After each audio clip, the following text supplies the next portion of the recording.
Hello, everybody, and welcome. This is the Apostate Prophet. Welcome to Apostate News, where we deliver all the current news in the world of Islam and everything that is relevant to it. I didn't practice this. I have to practice it to make it perfect. But yeah, that was pretty much the worst intro to anything I've ever seen. that's at least an opinion. So every feedback is appreciated. David, how are you doing? Good, but I mean, here we're talking about Ali Dawah because he had to open his mouth. But there's too much. There's too much to cover. There's like the stories are just blasting us all day. We can't even cover them in live streams, man. We can't cover them in live streams, videos.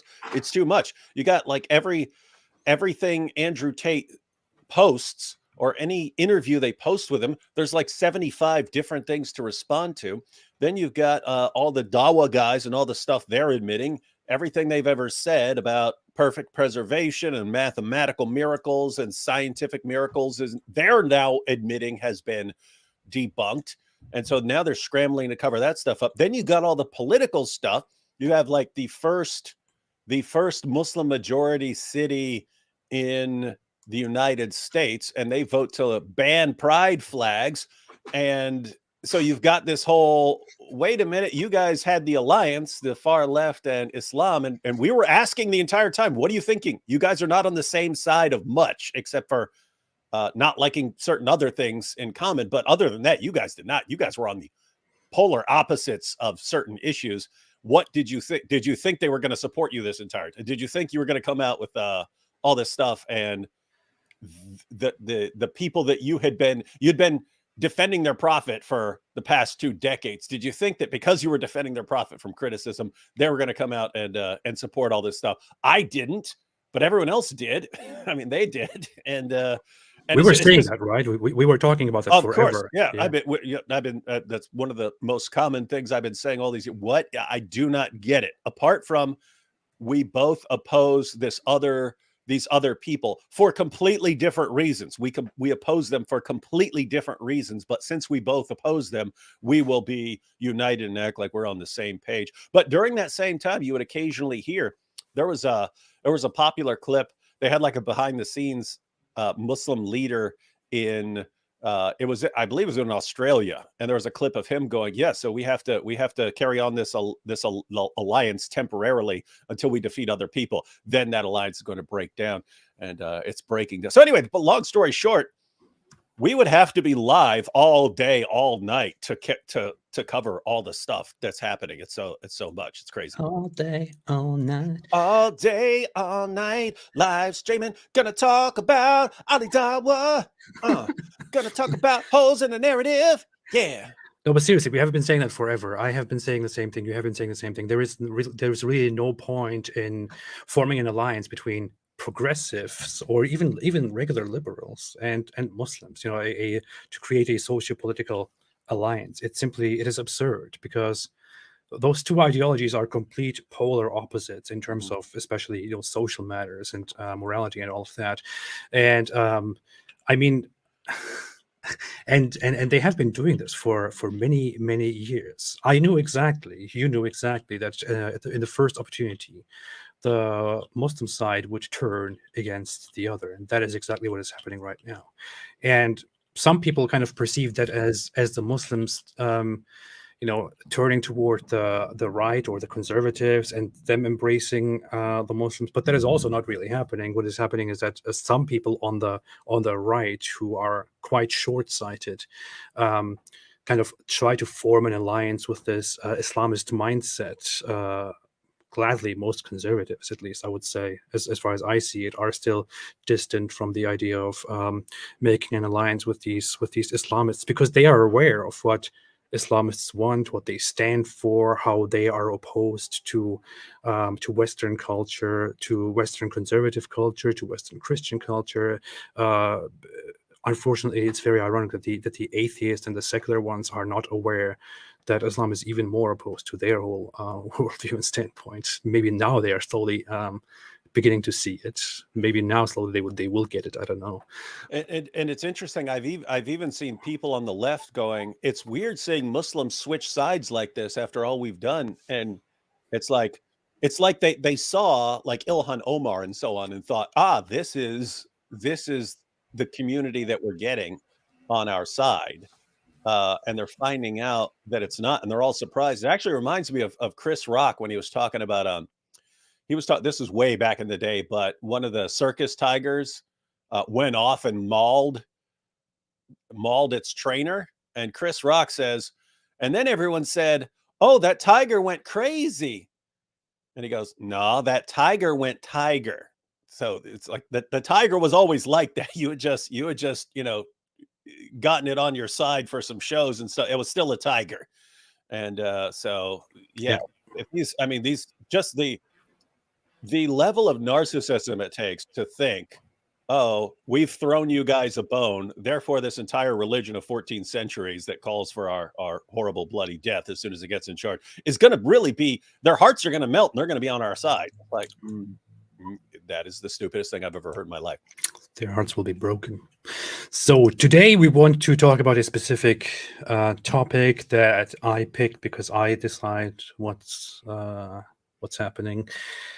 And we actually had to pick, right? Like, what are we going to talk about? Like 27 things we could talk about. Yeah. This was actually brought to my attention by a different small YouTube channel, which was I will remember that. I was going to give that channel a shout out for actually reminding me of that. That's Drastic Measures Islam is the channel that actually brought this to my attention. I didn't see that before, but I still don't see it.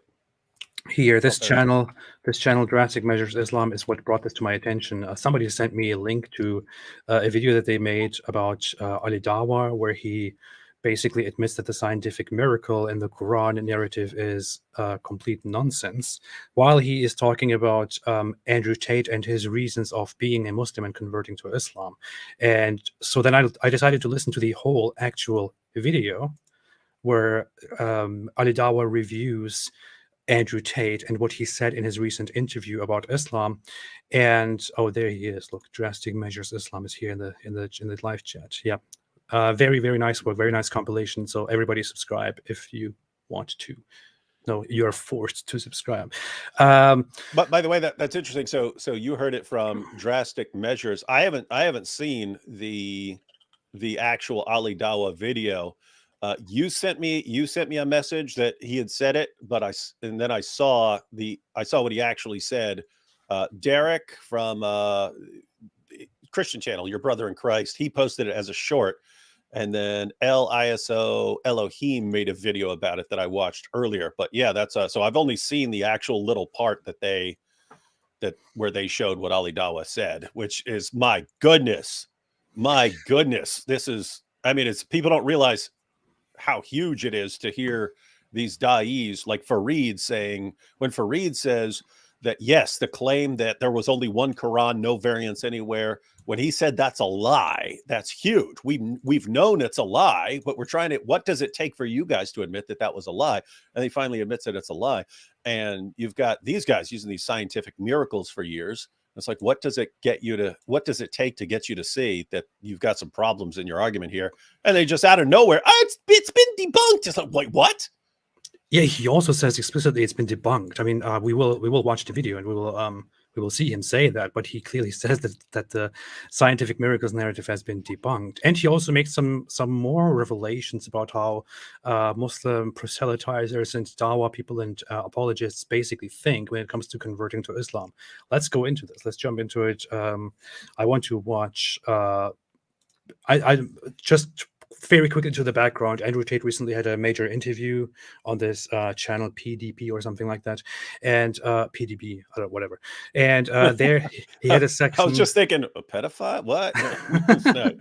No. I don't know who those guys are, but they seem pretty nice guys. Yeah, but nice guys. There he had an interview. In the interview, there was a section where he talked about Islam and why he converted, and he mentioned several things that those Muslims who know about their religion and who paid attention became quite angry about and tweeted, because Andrew Tate says some really, really problematic things about his belief in God and Islam, such things that would actually, be kufr, that would be disbelief and make you a non-Muslim in the traditional Islamic setting. And Al-Dawah is reacting to that and trying to clear the air here. And we want to go to that. Yeah, because I mean, think about the situation these guys are in. These are the guys who, I mean, Muhammad Hijab, and so these are the guys who propped him up and said, "You see, we've got Andrew Tate. This is the proof, the proof." And there, it's not proof that Islam is true, but it's like the success of Dawah. Do you see our Dawah is working? All you naysayers who've been thinking that us going around insulting it and threatening everyone isn't going to melt people's hearts. You see, Andrew Tate. And then he's blurting out all this stuff, which is like he was actually in that video telling young men to have sex with lots of different women while you're young, so you develop experience, and you can eventually develop the experience to tell a good girl from a bad girl and stuff like this. And they're like, you're right. You saw some Muslims saying, "What is this? What?" But these are the guys, Ali Dawah, Muhammad Hijab. These are the guys who are stuck defending Andrew Tate. And they're like, he's still new. He's still learning. Give him time. And you've been pointing it out all along. And then you pointed out in the tweet when you saw Muslims complaining about him, you're like, we were the ones saying, guys, he is not some sincere, devout Muslim. He is a convert of convenience. He had other things in mind, because he literally just before his conversion, he said he thinks of choosing a religion like betting on the stock market. Like, what stock do I think is going to do best in the future? That's what I'm going to invest in. So and then his description is, well, Islam is going to outlast everyone else because Islam is going to kill everybody. Islam is the one that will, this is his argument. Islam will kill everyone who gets in its way. Other people won't. Therefore, Islam is going to win. Not realizing, well, if that's your attitude, we're going to kill everyone. You're going to make enemies of everyone as well. So I'm not sure you're going to be the last one standing in all of this mess. But that's his reasoning. It's not the closest thing you got to an actual argument was his, I look at the evil of the world and I realize there must be an equal and opposite force, and that must be God. And I thought when he first said it last year, I was like, that is incredibly sloppy, insanely sloppy philosophy. Terrible argument. But we pointed out, and he's still using it, this equal and opposite force. Notice, guys, if you don't understand the problem with that reasoning, there is a limited finite amount of evil.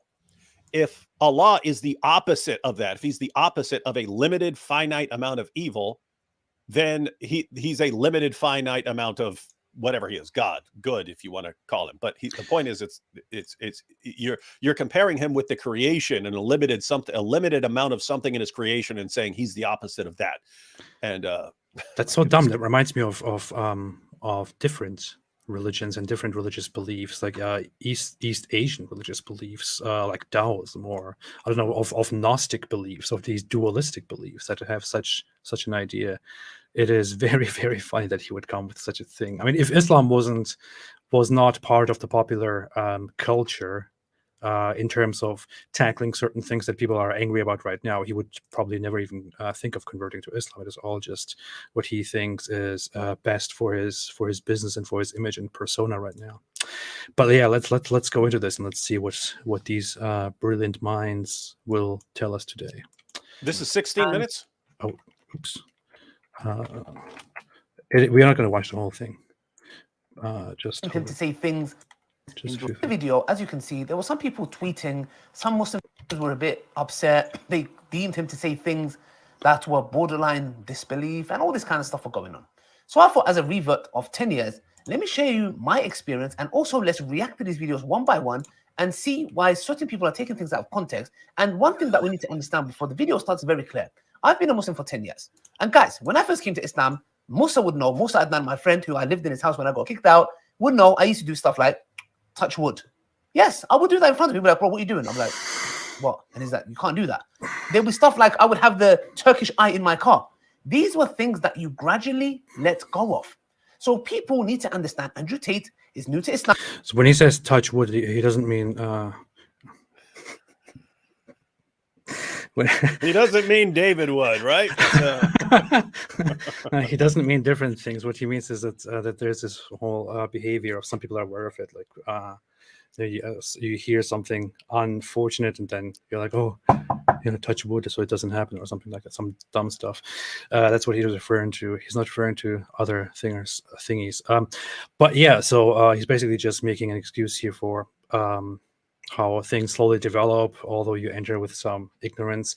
By the way, a quick thing to point out, Dawah, when he refers to himself as a revert, what he actually means is that he was a non-Muslim only in terms of his family are Alevi Muslims who are still Muslims, but they are not really theologically in line with Islam, and therefore he also had this non-religious upbringing, and then later he connected with his Muslim fellows, and then became a Sunni Muslim. So when he says revert, he's really trying to get into that boat of Western people converting to Islam. That's not the case here.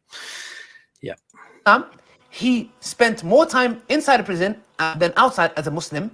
He is on house arrest. There are many, many examples of excuses we can make. Even certain companions who came to Islam, when they were going to war, they had these superstitious beliefs of tying their swords on a tree for some kind of blessing. And they even went to the Prophet Muhammad, peace be upon him, and asked him, the messenger of God who came with Tawheed, the oneness of God, and asked him, can you make us such a tree? So let's get straight into the video and understand what did he mean by that, and let's give some clarifications and give the benefit of the doubt to our brother who is new to Islam. Regardless of whether you're an atheist or not, you're thinking of God as a man in the sky, but you need to think of God. Quality of the Andrew Tate video is not my fault. He included the video with some very weird quality, like it was recorded by a fridge or something. I don't know why. This guy's got this. I mean, you could point your phone at a TV screen and get a better. I don't know, man.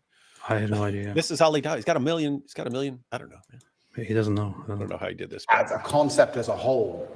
And once you do that, it's impossible to accept that he doesn't exist, right?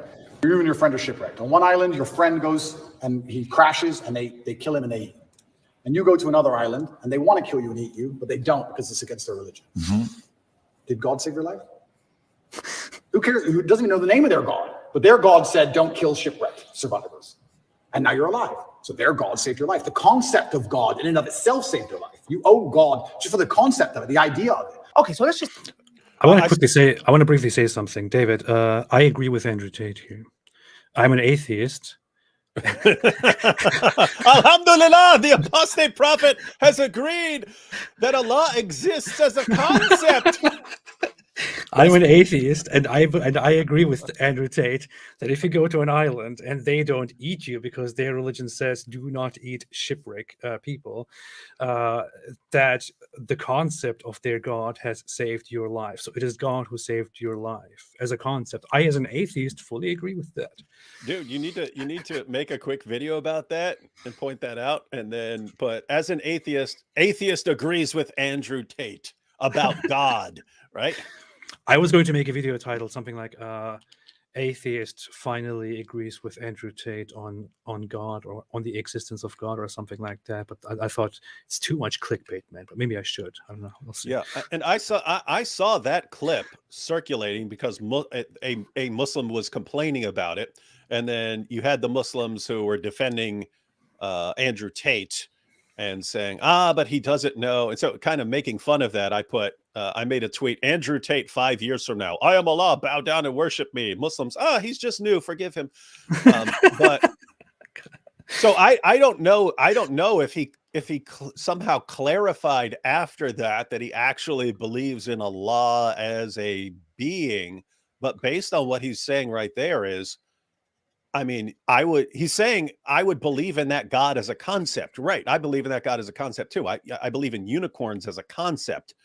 So if he's saying that's how he believes in Allah, as far as the impact the concept can have on things in the world, and I choose a concept that is going to accomplish what I want in the world, and so I'm going to just believe in that, and I believe in it as a concept. If he's not going beyond that, that is very interesting.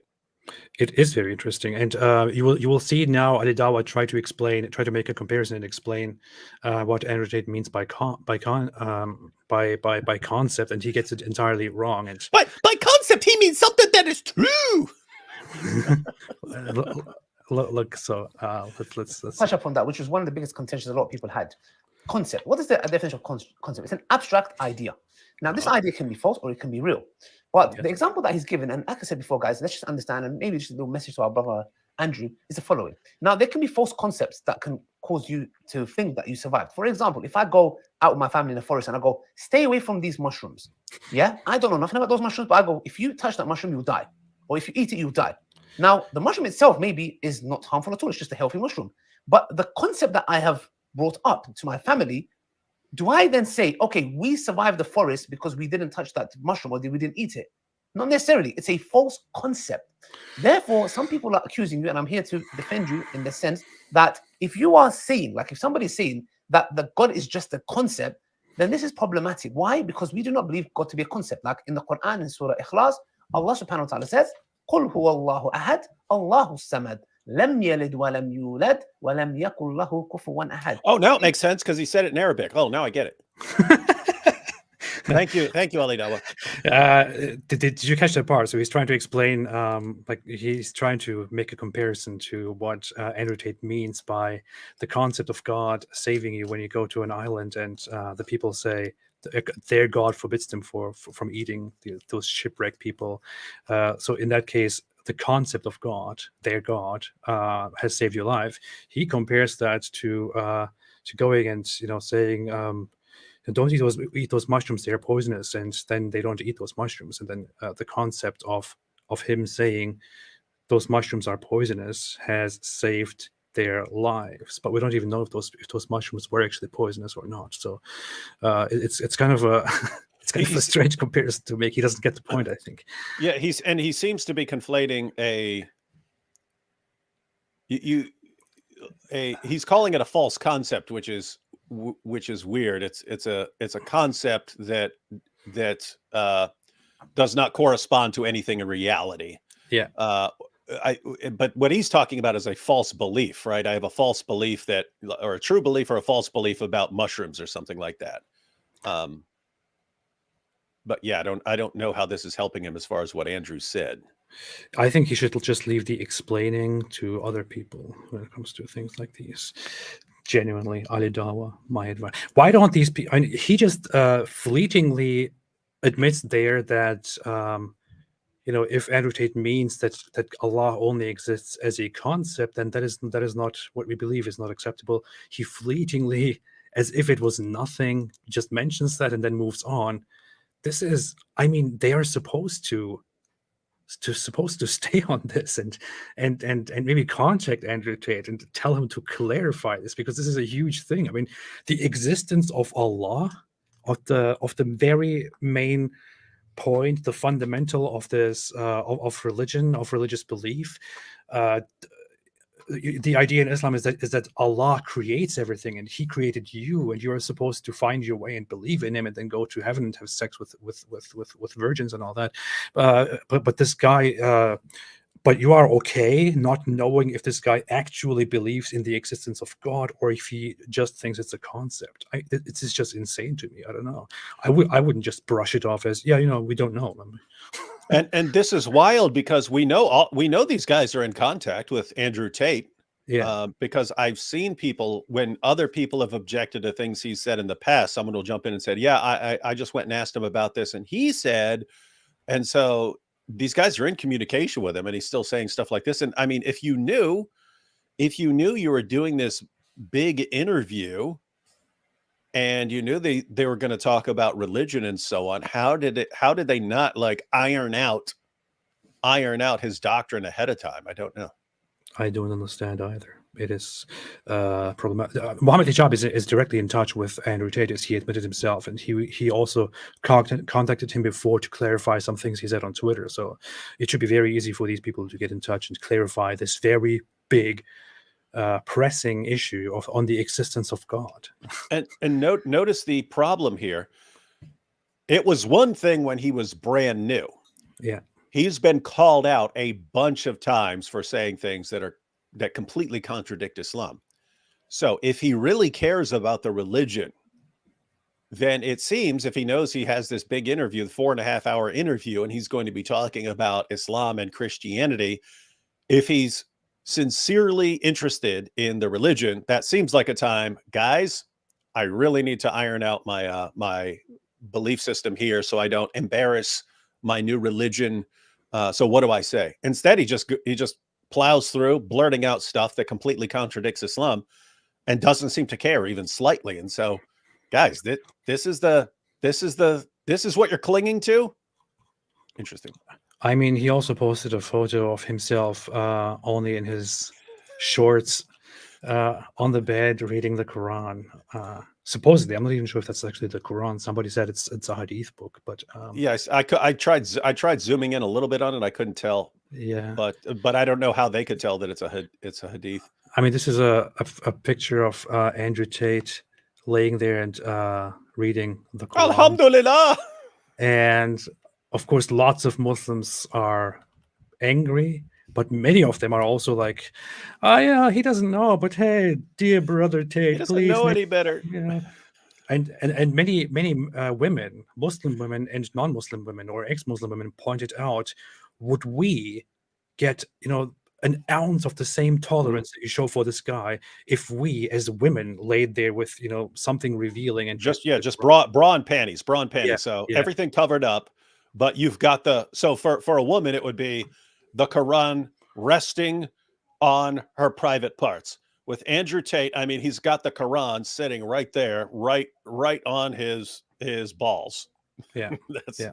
Which he uses as a stand to read the Quran. Yeah, you guys who have never seen Muslims read the Quran, like Nabil had this little stand, right? This little wooden stand that you put the Quran on to read it. So, I mean, he's just got it sitting on his balls.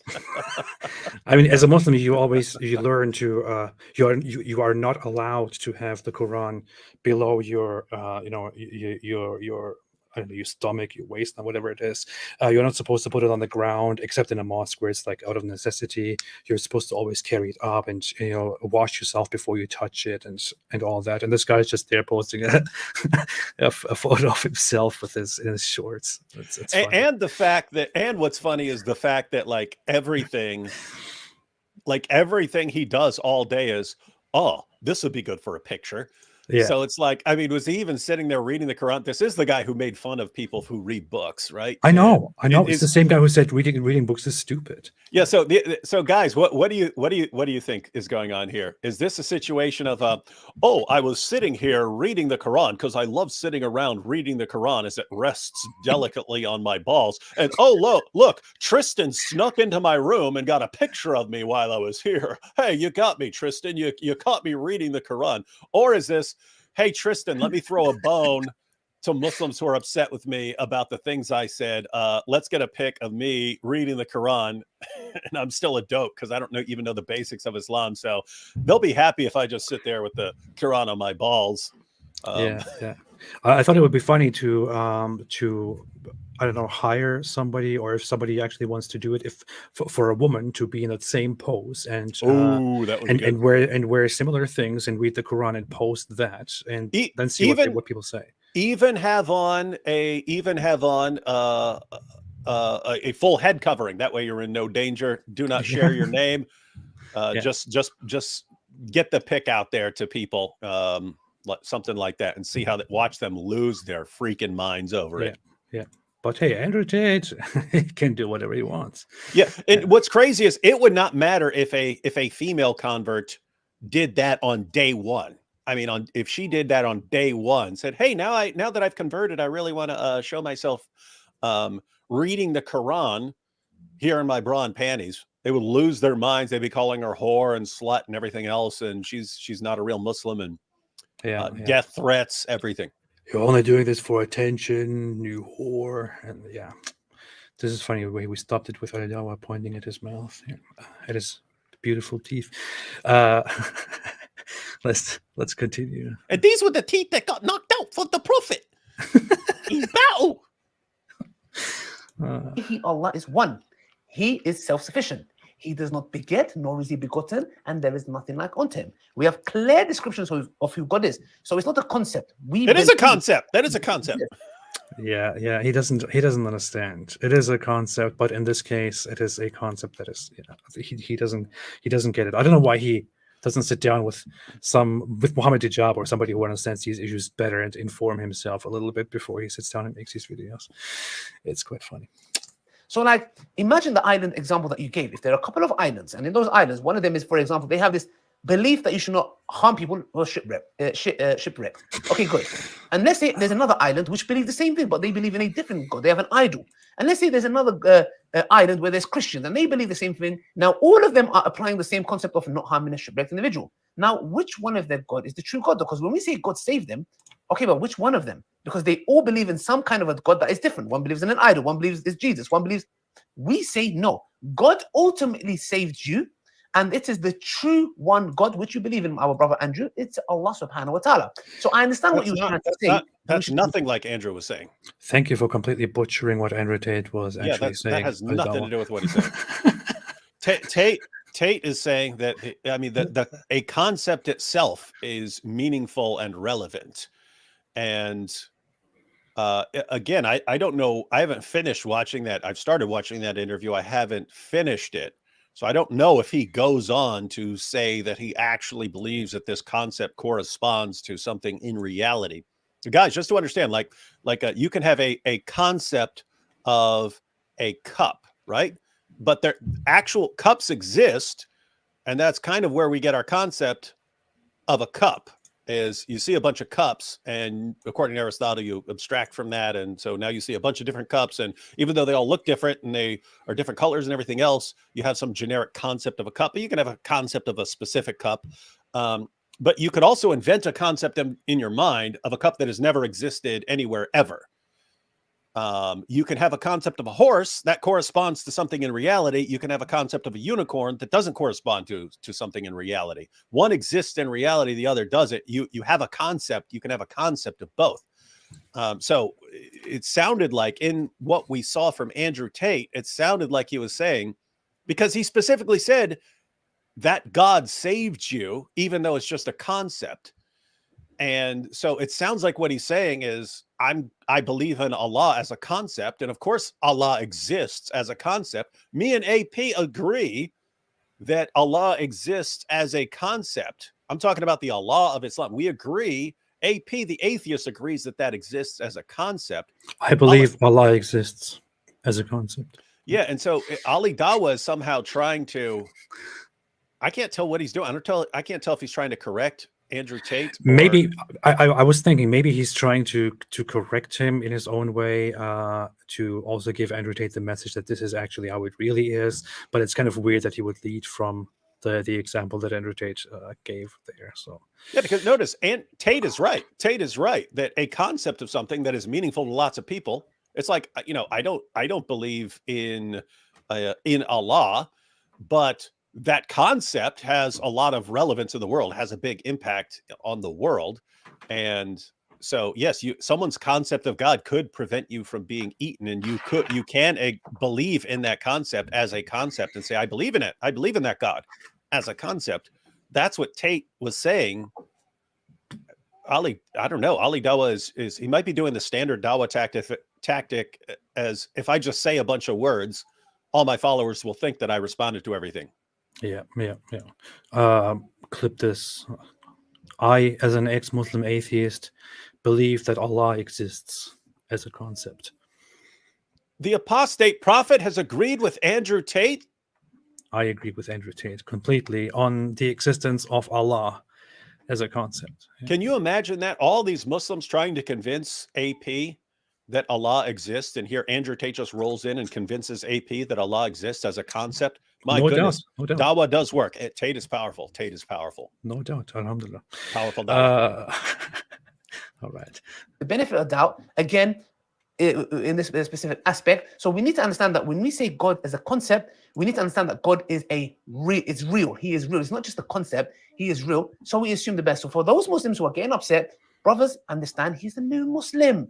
He's been in prison. He's spent Ramadan in prison. With Oh, yes. reading the Quran all day, according to him. Brother, it's not damn hard. So hope that clarifies that specific area. Hey, that- pause that. Pause that. If you're in jail, I've been in jail. That's where I sat down and read the Bible, right? Because I was in a jail cell. I didn't have anything else to do. And so if you're in jail, and based on what it sounds like, he was doing push-ups all day. He's doing push-ups and squats and reading the Quran. In 3 months, you could read through the Quran multiple times if that's all you're doing. So the idea that, oh, he's brand new, even though it's been, wasn't it last summer that he converted? Was it last? I don't remember. It was quite a while ago, right? Yeah, yeah. I think it might have been end of summer, like August, September. I don't even remember. But they were cutting a guy an awful lot of slack for someone who's had, I mean, done interviews with Muhammad Hijab and other guys, been talking about religion this entire time, and now he's finally asked about it. And yes, I believe in Allah as a concept. Oh, great. So does AP. So AP is as Muslim as Andrew Tate is. yeah, pretty much. Probably even more, I would say. Yeah, I'm more Muslim than Andrew Tate. Yeah. I don't see AP telling young guys to go around boning as many chicks as possible to get experience. So AP is actually better than Andrew Tate. Yeah. On to the next issue some Muslims had a problem with. I would be friends with. So that's it. The problem has been solved. Well, great. Thank you. Yeah, thanks, Ali Dawah. You fix this. You fix this mess. Gay person. Yes, I'm a Muslim, but I would be friends with a gay person because if a full-grown man decides to make a decision, it's his decision to make. But I must protect innocence as a man, so I must protect children. If two full-grown men decide to have a fight, let them fight. If a full-grown man decides to pick on a kid, that's unacceptable. So I must protect innocence. Mm-hmm. So I agree with the extremism point, but I have no problem with full-grown men doing what they want to do. Maybe some Islamic scholar is going to watch this and get mad at me. I don't have maybe the entire religion.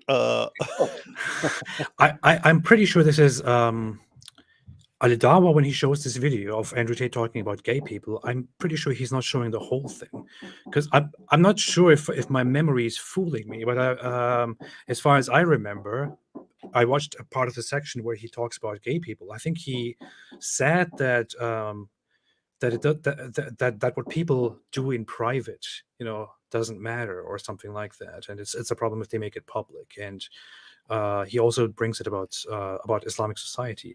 I'm not entirely sure. I have to check that out, but that was a complete misrepresentation of Islam and Muslims.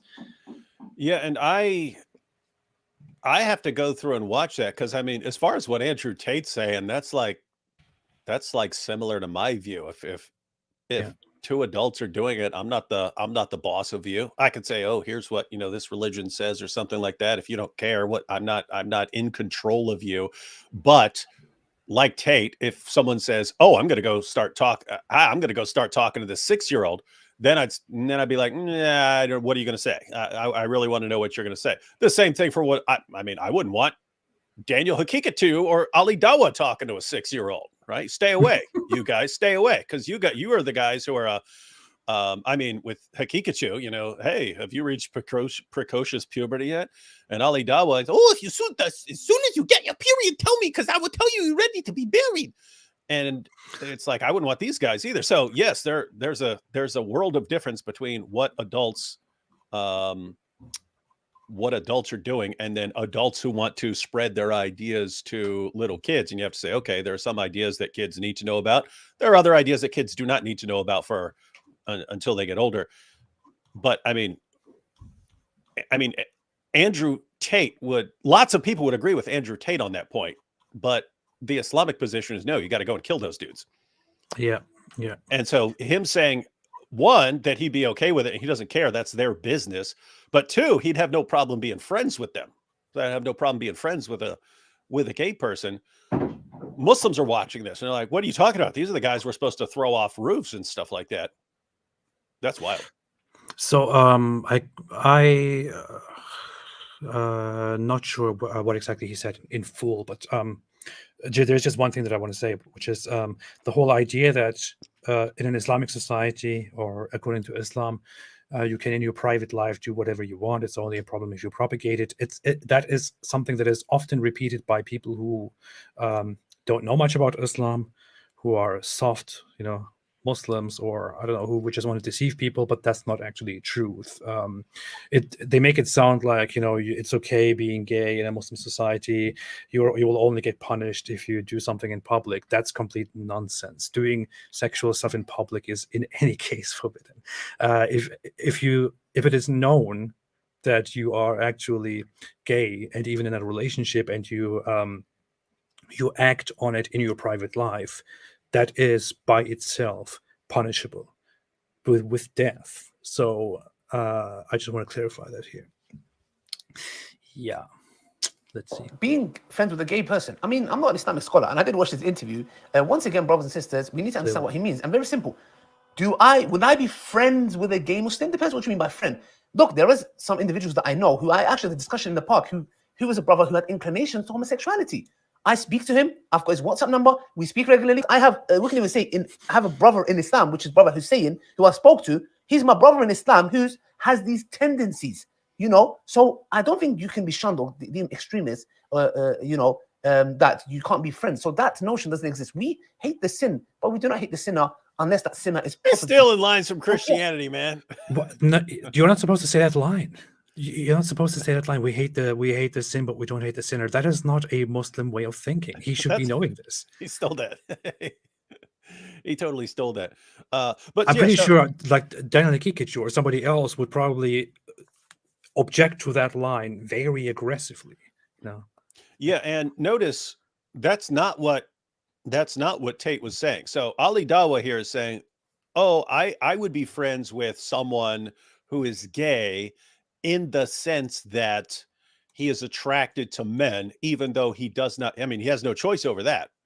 So someone who has no choice over what he's attracted to, but who does not act upon that, right? Who resists the attraction, I wouldn't have a problem with that. Just as, you could have a guy who wants to go out and sleep with every girl he sees, but doesn't. He resists it. You wouldn't act like that guy is as horrible as someone who's actually going out and doing it. That's not what Tate was saying. Tate was talking about guys who are adults.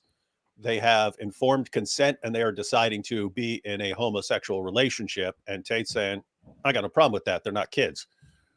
And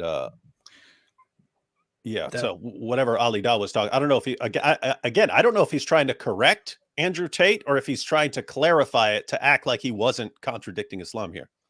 To clarify that as well. Let's go to the next clip. No, I want to watch this section again because this is. Look, there is some individuals that I know who I did watch this interview. Once again, brothers and sisters, we need to understand what he means. And very simple. Would I be friends with a... Okay, so he's clearly trying to explain what Andrew Tate actually means. This reminds me of them sitting down and clarifying what Allah actually means in the Quran. Now they're doing the same thing with Andrew Tate. When Andrew Tate says something, they're like, no. What he actually means is this. So, and he is basically saying that what Andrew Tate means here is that it's okay to be. Let's listen to what he says. I don't want to misquote. Gay Muslim, depends what you mean by friend. Look, there is some individuals that I know who I actually had a discussion in the park who was a brother who had inclinations to homosexuality. I speak to him. I've got his WhatsApp number. We speak regularly. I have, we can even say, I have a brother in Islam, which is Brother Hussein, who I spoke to. He's my brother in Islam who has these tendencies, So I don't think you can be shunned or deemed extremist, that you can't be friends. So that notion doesn't exist. We hate the sin, but we do not hate the sinner unless that sinner is propagating it. So notice what he just said there, unless you're propagating it, right? Yeah, just to clarify that. So he actually allowed it there, as far as if you're doing it in your home and you're not propagating it, then you're okay. What he also said, he also says prior to it, he explains that only if they have the tendencies, that's not a problem in terms of accepting their friendship. I want to quickly listen to what Andrew Tate said again about this and see. But by the way, little side note: if we were dirtbags, you just cut this out and title the clip "Ali Dawah admits that he is in regular contact with homosexual men." Right? Well, I know for a fact that it's yeah, no, that's actually true in at least one case. So I wouldn't say that's a big surprise to me. Next issue some Muslims had a problem with.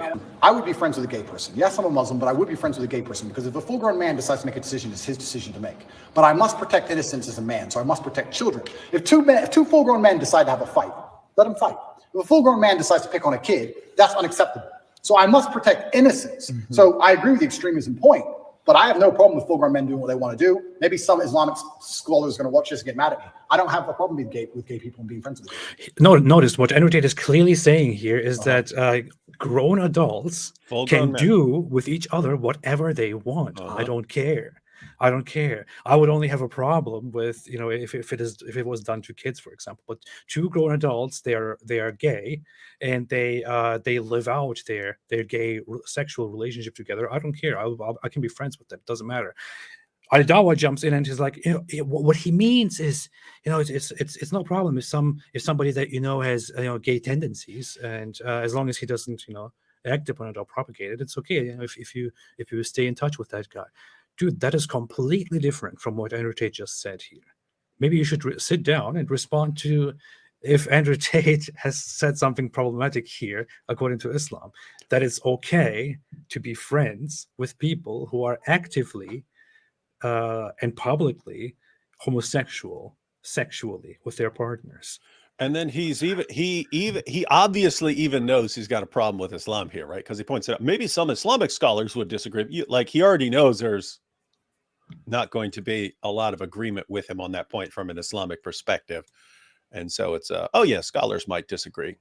Yeah, I mean, are you guys aware? Is Ali Dawah aware? Are others aware that that Ali Dawah is just here, obviously downplaying and twisting what Andrew Tate says just to make excuses for him, just so they can keep you know, waving him as this wonderful new Muslim convert? He is clearly and blatantly, maybe because he's not smart enough to understand, but very clearly misrepresenting what Andrew Tate actually said. Because that way of thinking, that has no place in Islam. And that's, you know, wow. Anyway, let's move on. Well, that notion doesn't exist. We hate the sin, but we do not hate the sinner unless that sinner is propagating it. So, yes, just to clarify that as well. Let's go to the So Ali Dawah just converted to Christianity. next clip. Truly, and I want to make one more point. I do believe there is one God, and I believe there's many different paths to God. Wait, let's see if we continue. Wait, I'm sorry. You got to go back because I was laughing because Anna on Twitter just sent us a picture that was an answer to the earlier challenge, right? Like, what if a female posted what if a woman posted a picture like that? She tagged you on Twitter, but I see it now. I see it now. Yeah, so we have to repeat this because I didn't see what he said because I was laughing about that. I see it now. I can't put this on the screen, unfortunately. No, and notice there's nothing actually showing, but yeah. It is so it's so provocative that even though you're not actually showing anything, it's very parallel to what Andrew Tate posted himself doing, but it's like we can't even post this, and we're trying to make fun of it. We're not even going to show this. You should post this with the caption reading the Quran, just like Andrew Tate. Yeah, Anna, you're gonna have to send that to someone else because as a Christian, I cannot even say, even though it's not actually showing anything. I might post it. I just have to figure out if I don't know. This image is taken from some I guess from some stock footage site and what it is and what the rights to that are. But I might post it later. I don't know. It's funny. Oh boy. This is good. This is good. She's got shoes on, by the way. Yeah. Well, let's see. Clip. Truly, and I want to make one more point. I do believe there is one God, and I believe there's many different paths to God. Okay, good. So he says that he believes in one. David, what he just said is a very popular phrase right? And you are aware of this. What does that phrase mean? Can you briefly tell us what that phrase means? Yeah, many paths to God means, you know, whatever you believe is fine as long as you're a good person and you follow that. And I'm sure people have heard the example of that circulated for a long time with the elephant. If you have, I forget what it is, you have 5 blind people and they all walk up to an elephant. Yeah. And they're trying to feel what the elephant is, and like one of them grabs onto the leg and he says, "Ah, this is a tree," and the other guy grabs on a tail and he goes, "No, this is a snake," and they all grab on a different part of the elephant and they think it's something different, and yet it's all the same elephant. That's how God is. We all have, you know, our different, because of our limited perception and so on, we all have a limited view of what God is, and so we're all kind of latching on to a different part, but we're all right. We're all right about that being God. And that's what Tate is saying. Like, Yeah. many paths. But notice, so Islam, yes, that's one path, but I really like the concept of God as far as what I want to do in the world. But of course, there are, you know, tons of other paths to God. Yeah. So, another example that people might have heard of is that how a hand has many different fingers. You know, in the same way, there are many different ways of God with which, you know, with which he reaches you and with which you can reach him. So, long story short, this is a very well-known common position in terms of religious beliefs. When you say that there are many paths to God or many paths of God, you are basically acknowledging that there is not only one truth and one way to the truth, to salvation, to God. There are many of them. So it is a non-exclusivist. It is an inclusivist position in terms of religion, and that is directly and very clearly in contradiction with the Quran, with Islam, with fundamental Islamic beliefs. So if you express such a position in a Muslim society, you will normally be called a kafir, a disbeliever, because you have just openly disagreed with the Quran and with a fundamental Islamic position, and you would normally be, this is called perennialism, and you would normally be told to repent and to review what you have just said. If you have accidentally said it, you would be told to immediately correct yourself and then to say the Shahada again so that you can be considered a Muslim, because this is an act of disbelief. It is blasphemy. That is what is actually happening here. Yeah, and I'd like to, so what Andrew Tate, if Andrew Tate is right here, then you could be a Muslim and say, actually, I want to be a Christian. I like that other path to God. And you're totally good, because it's a different path. It's a different path to God. And therefore, there shouldn't be any killing of apostates. Andrew Tate has said there are other paths to God. Yeah. And the Quran explicitly says that there is only one religion. Only one religion is accepted of you. Allah will only accept one religion. 385. 385. I think it's 385. 385. Let's see. 385. Let's get to that. Oh yeah, here. This is in the Quran.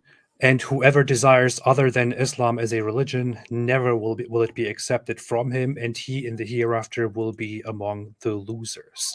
And there are other verses which hint at this, which have similar things. Other verses which say that the religion in the sight of Allah is Islam, and so on. So this is a very clear disagreement with a fundamental Islamic belief here. And in an traditional Islamic society, it would any person, this would push outside the vaults of Islam, and the person would be told to repent. It doesn't matter if you are a scholar, an apologist, or whatever it is. This is a phrase of kufr, of disbelief. So, and this guy just brushes it off, and you will see now. Yeah, and so, but he's only been a Muslim for almost a year, right? So he doesn't know the basics, right? So it is interesting that he's just getting a free pass on all this stuff. And they have to, right? Do you realize, like, the awkward position that they're in, that they propped him up as like their Dawah trophy? You see, Dawah really works. It's really effective. Look how we're reaching these guys. But then when they blurt out something like this, they have to treat him with kid gloves, because if the big guys, if the guys who celebrated him at first come out swinging, dude, you're not even a Muslim with this stuff you're saying, they know he doesn't have the sort of personality type that's going to put up with it, right? He's not going to be, oh, thank you for correcting me.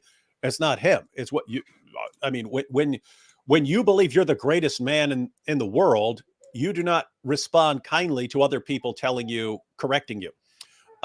And so they have to treat him with delicate kid gloves because they don't want to come out. Andrew, you're saying, look, man, you need to shut up. Just shut up. You can't do that because he'll be like, well, fine, I'll pick a different religion then, since there are all these different paths to God, and I'll pick a different concept that I believe in, since they're all concepts, and so they're all kind of real in that sense, and they can't do it. So this is a weird position to be in. All they had to do was not prop him up.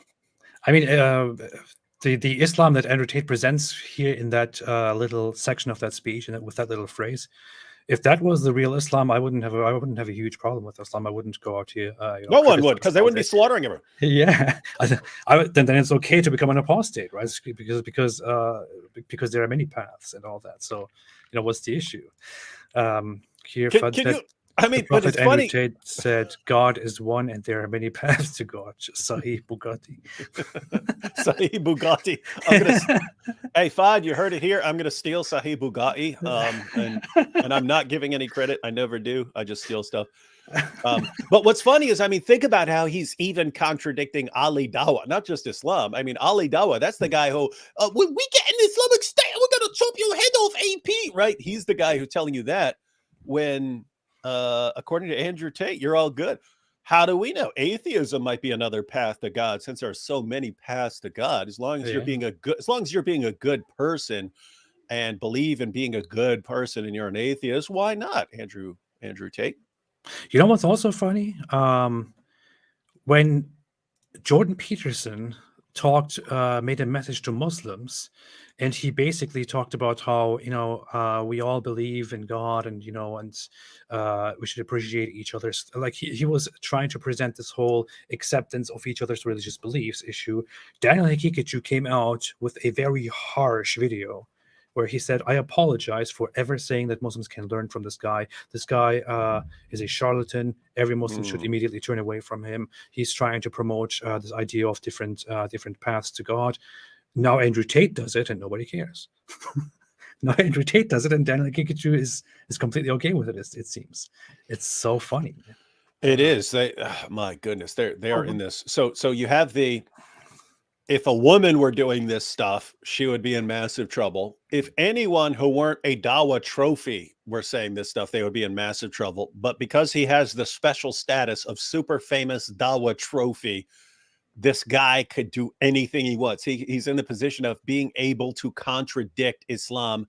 He could sit there and talk for 5 hours, contradict every fundamental belief of Islam, but still say at the end of it, and I'm a Muslim because it's so powerful or something like that. And I really like the concept. And they'd still be going, oh, you see, alhamdulillah, our hero. Wild, man. Wild stuff. 2023 Dawah. It's a wild world. I haven't really read this tweet, but I just found it because I'm looking for something. Jihad Noir said, Andrew Tate supported shirk, his fans ate it up. Kufr, his fans ate it up. Pimping, rape, porn, grifting, greed, materialism, selfishness, his fans ate it up. Tate says he doesn't have anything against gays. Tires screech. Okay, he's seriously confused. I love him, but okay, that's funny. That's funny. That is funny. That is funny. All right, let's go on here. Which again affirms what he said, guys, that he believes in the oneness of God. But there are many paths to God. The oneness of the concept of God. That means, Look at this. Look. guys, that he believes in the oneness of God. But there are many paths to God. We don't know what exactly that means, but you don't know exactly what that means, Ali Dawah. You don't know what exactly this means. Apparently, I don't know if you really don't know what that means, but it's you who doesn't know what that means. Yeah. I mean, since I don't know what it means, maybe he means there's only one path to Islam and to God, and that is Islam. Maybe that's what he means. Okay, next point. Wow, man. Wow. we believe in the oneness of God. So, okay, good. So he says that he believes in one God, which again affirms what he said, is that he believes in the oneness of God. But there are... Wow, really? He said he believes in one God, which affirms that he only believes in... Wow, that's amazing. That's a very good insight. Wow. many paths to God. We don't know what exactly that means, but we believe that there is only one path to God. Allah subhanahu wa ta'ala says in the Quran that He's chosen Islam for us. And it is only Yes. Islam that He will accept from us. Exactly. Different people have different journeys, and we need to understand something very simple and clear, brothers and sisters. Sometimes certain things. No, Ali Dawah, you are because you want to give this guy all kinds of benefits. You are completely ignoring what is actually being said. You would probably never do the same thing if some reformist Muslim or modernist Muslim said those same things. What Andrew Tate is clearly saying here, Ali Dawah and other Muslims, is I believe that there is one God, but I also believe that there are many paths to God. You can believe in this, you can believe in that, you can go with this belief and with that belief and this tradition and that religion. In the end, all leads to God. That's what he's saying, which you completely reject right now, Ali Dawah. I don't know if you're not bright enough to understand that, or if you deliberately want to pretend you are not understanding it, but that is exactly what he's saying. When you're talking about all the benefits of the doubt they'll give him, I thought of a name for people like Tate who are the Dawah trophies. We'll call them Muslims with benefits.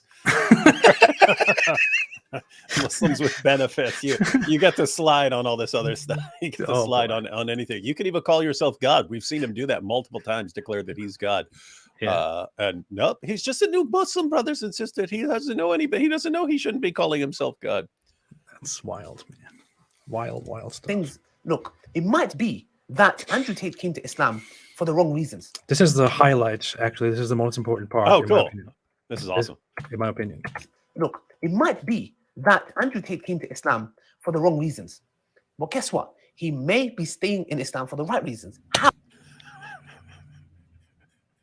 What has he said? What has Andrew Tate said that is a correct reason at all? But I mean, my goodness, what Ali Dawah is saying. Yeah, you come for completely wrong reasons, but then you stay. So you convert for the Dawah lies, but you enter for the Dawah lies, but you stay for the secret second wives and the child brides, and for the free passes we give you on everything if you're famous. Oh, of course, yeah. Lots of guys like Andrew Tate would love to sign up if that's the deal. Now, those who are familiar with these Dawah people and their history are probably aware of the fact that people like Ali Dawah, specifically him, and others have a long history of bashing ex-Muslims, people who left Islam, and making videos, exposing them and showing how they were never Muslims and this and that. And it's just...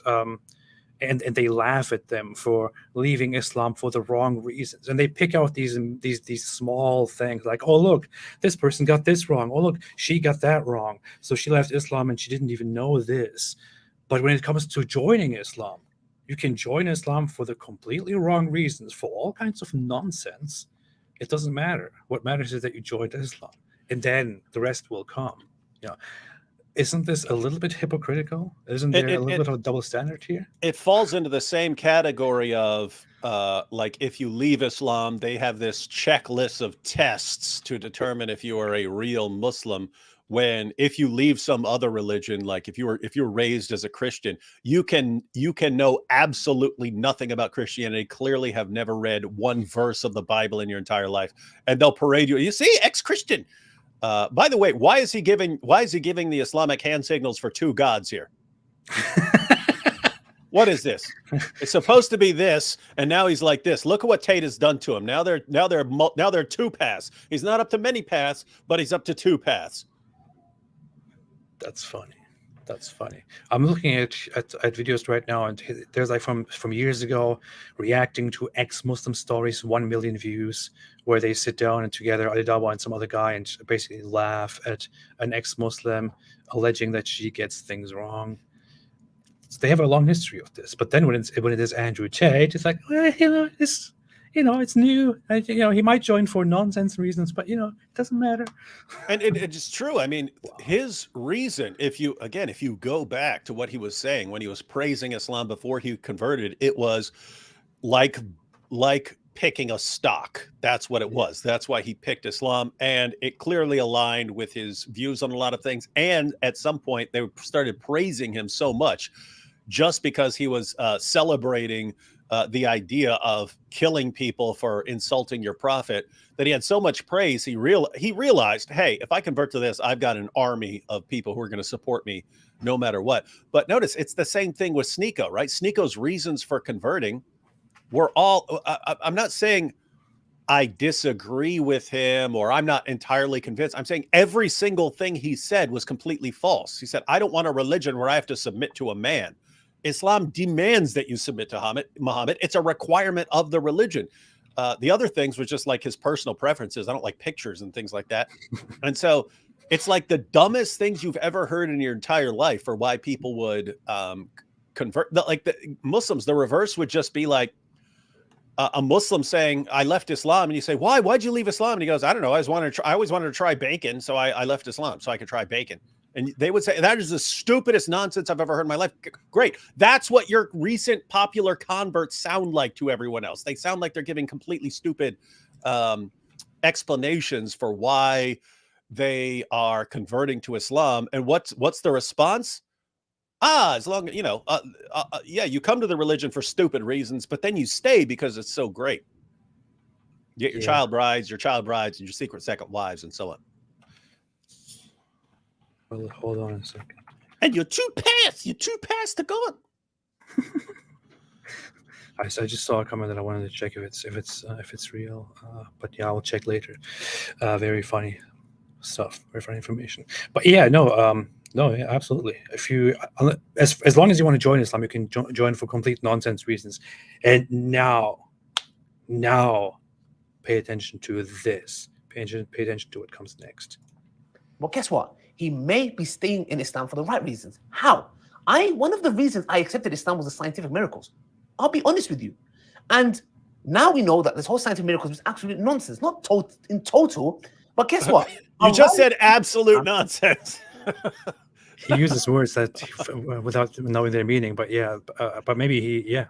Absolute nonsense, but not in total, realizing the backlash he's going to get for saying absolute nonsense. And then so he tries to qualify it. Ali Dawah just said that the scientific miracles in the Quran narrative is nonsense. Let's see. One of the reasons absolute nonsense. Absolute nonsense. Absolute nonsense. In total, but guess what? Allah led me to Islam. One of the reasons was because of the scientific miracles. And guess what? Did I leave Islam when this whole scientific miracle thing got debunked? No, I stayed because I grew in faith. Because I'm stupid. And that's what Allah subhanahu wa ta'ala says in the Quran to the Bedouins. Don't say you have believed, but rather say you have submitted. They were Bedouin Arabs. And Allah says, because Iman hasn't entered your heart. What does Allah subhanahu wa ta'ala say in the Quran? It says, the Bedouins say, we have believed. Say, you have not yet believed, but rather say, we have submitted. For faith has not entered your heart. If you obey Allah and His Messenger, He will not deprive you from your deeds of anything. This is not powerful. Say it in Arabic. Faith hasn't come into your heart yet. Say it in Arabic so it's magic. Every mu'min is a Muslim, but not every Muslim is a mu'min. A true believer in that sense. So, wow. He said he calls it debunked. So he says that absolute nonsense and he says scientific miracles in the Quran narrative is absolute nonsense. He says we know it's nonsense. He says it has been debunked. We said the same thing. We say the same thing nowadays. We have said it quite a bit. And when we say it, Muslims come out and they're like, liar. What about this miracle? What about that miracle? And here is Ali Dawah with his now newly reached 1 million subscribers. The guy who does the Dawah, he comes out saying scientific miracles, that's nonsense. It's nonsense. Think about this. It has been debunked. All of the arguments that were spread by their da'is in the 90s and early 2000s. So all the arguments of Ahmed Deedat and Zakir Naik and all these guys. I mean, what are the arguments of Dawah in the 1990s and the 2000s? It's perfect, miraculous preservation of the only Quran, only one Quran, no variants anywhere. It's a miracle. Mathematical marvels in the Quran, especially the number 19. You've got the scientific miracles, and you've got Muslims now admitting that all of these were completely bogus. But guess what? People were converting. People were converting to Islam based on the claim that they have all these arguments, and now they're admitting that all of these arguments were completely bogus, what are they still using? What arguments are they still using? They're still clinging to, yeah, Zakir Naik. Here's a book by Zakir Naik, which is focused on scientific miracles. It is focused on scientific miracles. It says the Quran and modern science is compatible or incompatible by Dr. Zakir Naik, and it just talks endlessly about the scientific miracles in the Quran. This is, and if you read that, and by the way, that was the first argument that I was ever given for Islam. This was in prison, and the imam of the Muslim community said, I can show you some stuff. And he showed me a video that went through these scientific miracles. And all I kept doing over and over and over again with every single example, he was telling me, he said, when the first time I saw this, it blew my mind. He was a convert. Saying the first time I saw this, it blew my mind, and it'll blow yours. And so we just sit there watching it. And every single example, it was, they would quote a Quran verse, and then they would speak for 10 minutes about science and stuff like that. And then they would say, and how could Muhammad have known this? And I would just be sitting there thinking, he didn't say any of that. He didn't say any of that in that verse. There's nothing that you're saying about science that is actually in the verse. That's when I mean, that was the first argument I was ever given for Islam. And all I was thinking was, you guys are just saying a bunch of words and acting like that is the defense of the issue. And it's not. There's nothing you said there that was in that verse. And so it was, but it was persuasive to lots of people, because once they see all the graphics on the screen, they're like, yeah, how could Muhammad have known about the Big Bang and all this other stuff? How could he have known about that? It's a miracle. And now you've got their Dawah guys, after decades of us pointing out the problems, they're admitting it's been debunked. So what do you say? It's like he's aware that this is not just about Andrew Tate. This is about all those people who believed, because of the supposed miraculous preservation of the Quran, because of the miraculous scientific insights and so on. They realize all of this is collapsing, and he's trying to put a Band-Aid on the messes that they've created, and saying, oh yeah, even though you converted for a bunch of completely bogus reasons, you should still cling to Islam. But here's what's amazing, AP. So Ali Dawah understands that the very reasons that convinced him to convert are bogus. But he's saying, he found this other stuff. He found something else once he's here. But we did a live stream, a month or two ago, where we went through like his latest arguments for Islam, and they were every bit as dumb as the scientific arguments or the perfect preservation argument. He was still clinging. I mean, like, his best example was Muhammad said the Romans are going to win a battle. And it's like, that's his most powerful one. And there are like 27 different problems we can point out with that argument.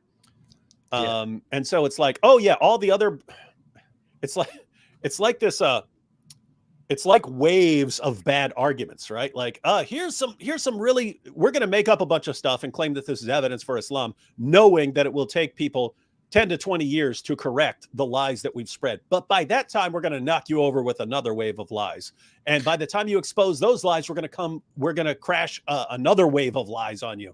And it's like, wait, 14 centuries, and all you do is like crash wave after wave of lies. And this is how Dawah works. This is him saying this is how Dawah works.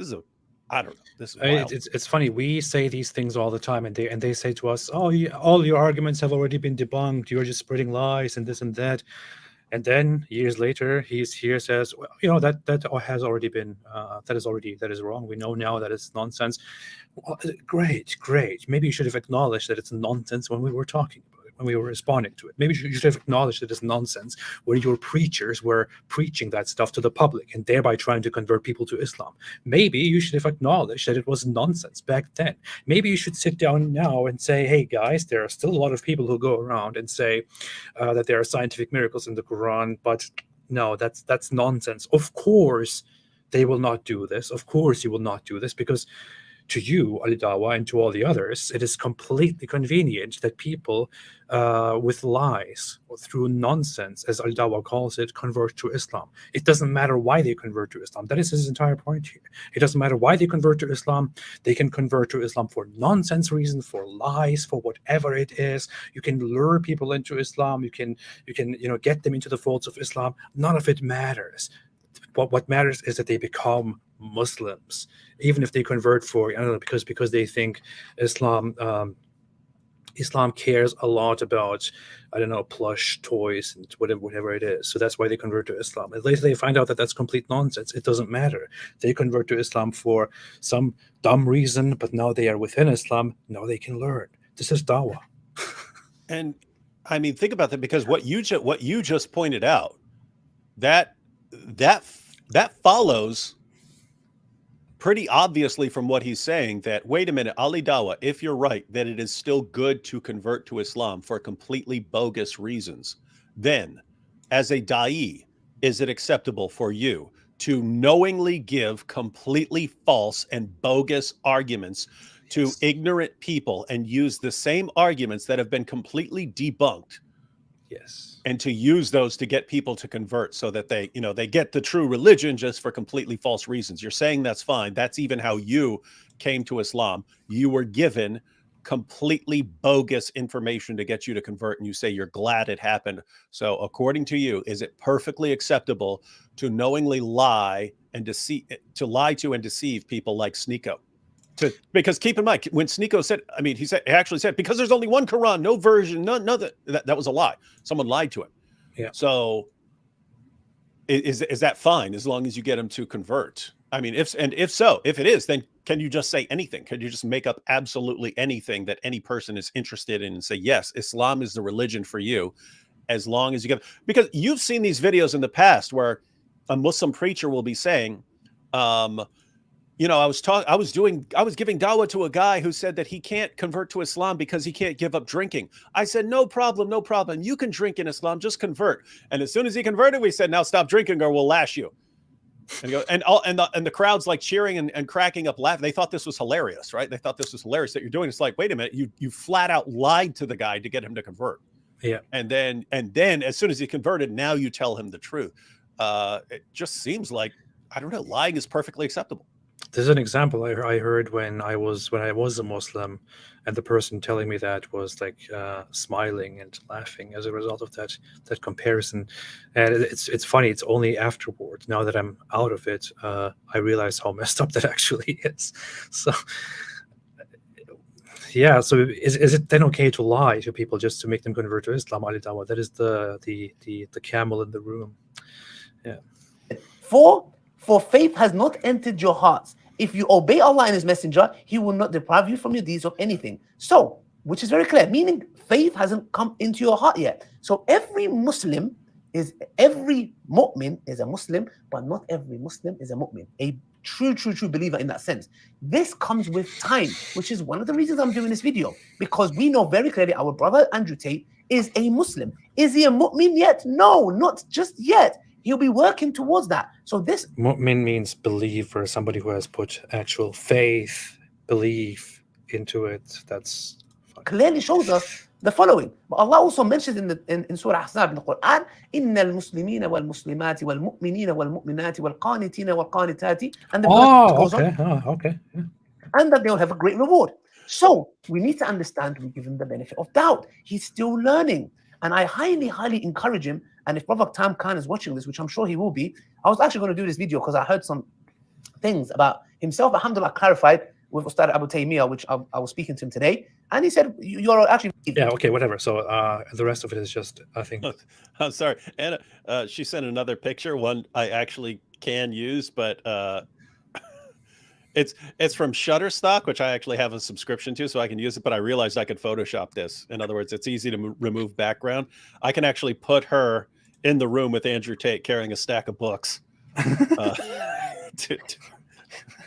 So guys, that will be up tonight, ladies and gentlemen. It's a more acceptable picture because she's got books covering up her privates, just like Andrew. That is nice. But yeah, so the results of this, first off, I want to just highlight and listen to that section one more time. First off, he openly says and admits that the whole Quran miracles narrative is nonsense, which is by the way a fantastic thing to hear, because from now on, whenever a Muslim comes to me and tries to say, well, what about the miracles in the Quran, I will just say, why do you not know that even your Muslim apologists say it's nonsense, look at this, and just show this part to them. So that's very good. Not only does he openly say that the Quran scientific miracles narrative is complete nonsense, he also says that as long as somebody says, I am now a Muslim, I've converted to Islam, it doesn't really matter why they convert to Islam, because all they need to do is submit. They must submit. It doesn't matter if they yet have faith, if they believe for the right reasons, if they believe that they have to, worship Allah and pray 5 times a day and then go to heaven, or if they believe that Islam is all about, dancing and having fun. It doesn't matter. What matters is that they profess as Muslims, and then the rest will just come. And that is just incredibly idiotic. Isn't it? Doesn't it seem like the breakdown of Dawah has accelerated? Yeah. I mean, it used to take us like 15, 20 years to correct one of their lies. Now their lies are dropping like flies. I mean, they just started acknowledging that the perfect preservation argument, the mathematical marvels argument were bogus. And now the scientific miracles, that's bogus. Wait, was that a revelation from Allah? It just rhymed so well. Yeah, it must be. I challenge the entire world to to show me something better than what I just said, and I'll be the judge of the contest. And if you can't meet my challenge, which I will judge, then you have to admit that I'm a true prophet and everything I say is correct. But notice, I mean, what's left? I mean, it's what, Muhammad and the Bible? Here's what's hilarious, right? You can go to any of the arguments for Muhammad and the Bible. They sound absolutely insane to anyone who's actually read any of those passages, because Old Testament or New Testament, Muhammad meets the requirements of a false prophet according to both. So arguing that he is a true prophet according to the texts, which give criteria which he meets and would qualify him as a false prophet, you'd say this is a ridiculous argument, but they still defend it. But notice, who's defending this as a great argument that Muhammad's in the Bible? The same exact people who told you there are all these scientific miracles, the same exact people who said there are all these mathematical miracles, the same exact people who said there's only one Quran perfectly preserved down to the letter from the time of Muhammad, the same exact people who they now admit were lying to you are the same people who've defended Muhammad in the Bible, but you're supposed to trust them, right? You're talking to a guy right here who believes that it's completely legitimate to enter Islam based on complete lies. He thinks that's fine. But if he says, hey, Muhammad's, I thought Muhammad did the Bible, he's right here, you're going to believe him, right? That's, I mean, am I crazy here? It's like they're establishing themselves as the biggest deceivers and least trustworthy people on the planet. But after they're acknowledging that, they say, oh, trust us when we give you an argument. I mean, maybe he should be sitting here and thinking, oh, wait, so you converted to Islam because of this? Well, I have to inform you that was actually not true. So, the reason you converted to Islam is not a good reason. So, think that through. But there are other reasons. Maybe you should look into those. But no, it doesn't matter. Just give him time. Just ignore it. Just give him time. Advise him, and he will slowly learn and adapt, because it doesn't really matter why they converted to Islam. So. And what's crazy is the arguments go all the way back. Like the stupidity of the arguments keep changing, but the stupidity of the arguments goes all the way back. I mean, if you read the hadiths, I mean, they actually thought that a big mole on Muhammad's back was proof that he's a prophet. I mean, that's the level of stupidity. Well, it is proof. What are you talking about?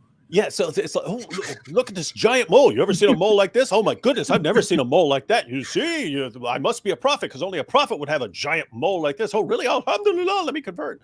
Amazing. And it's this like crashing waves of deception all the way down to our time. And what are they doing right now? They're going to be putting together more arguments. But again, it seems to be the pace at which we refute their arguments and then they acknowledge that they've been refuted seems to be accelerating. So it's like, what are you guys going to say next that isn't immediately going to be obliterated? Yeah. Nothing. You can say nothing anymore that is going to pass. They do our job for us nowadays. Has become really, really strange. With friends like this, my goodness. The Christian metalhead said Nader Ahmed is going to be really upset when he finds out about this.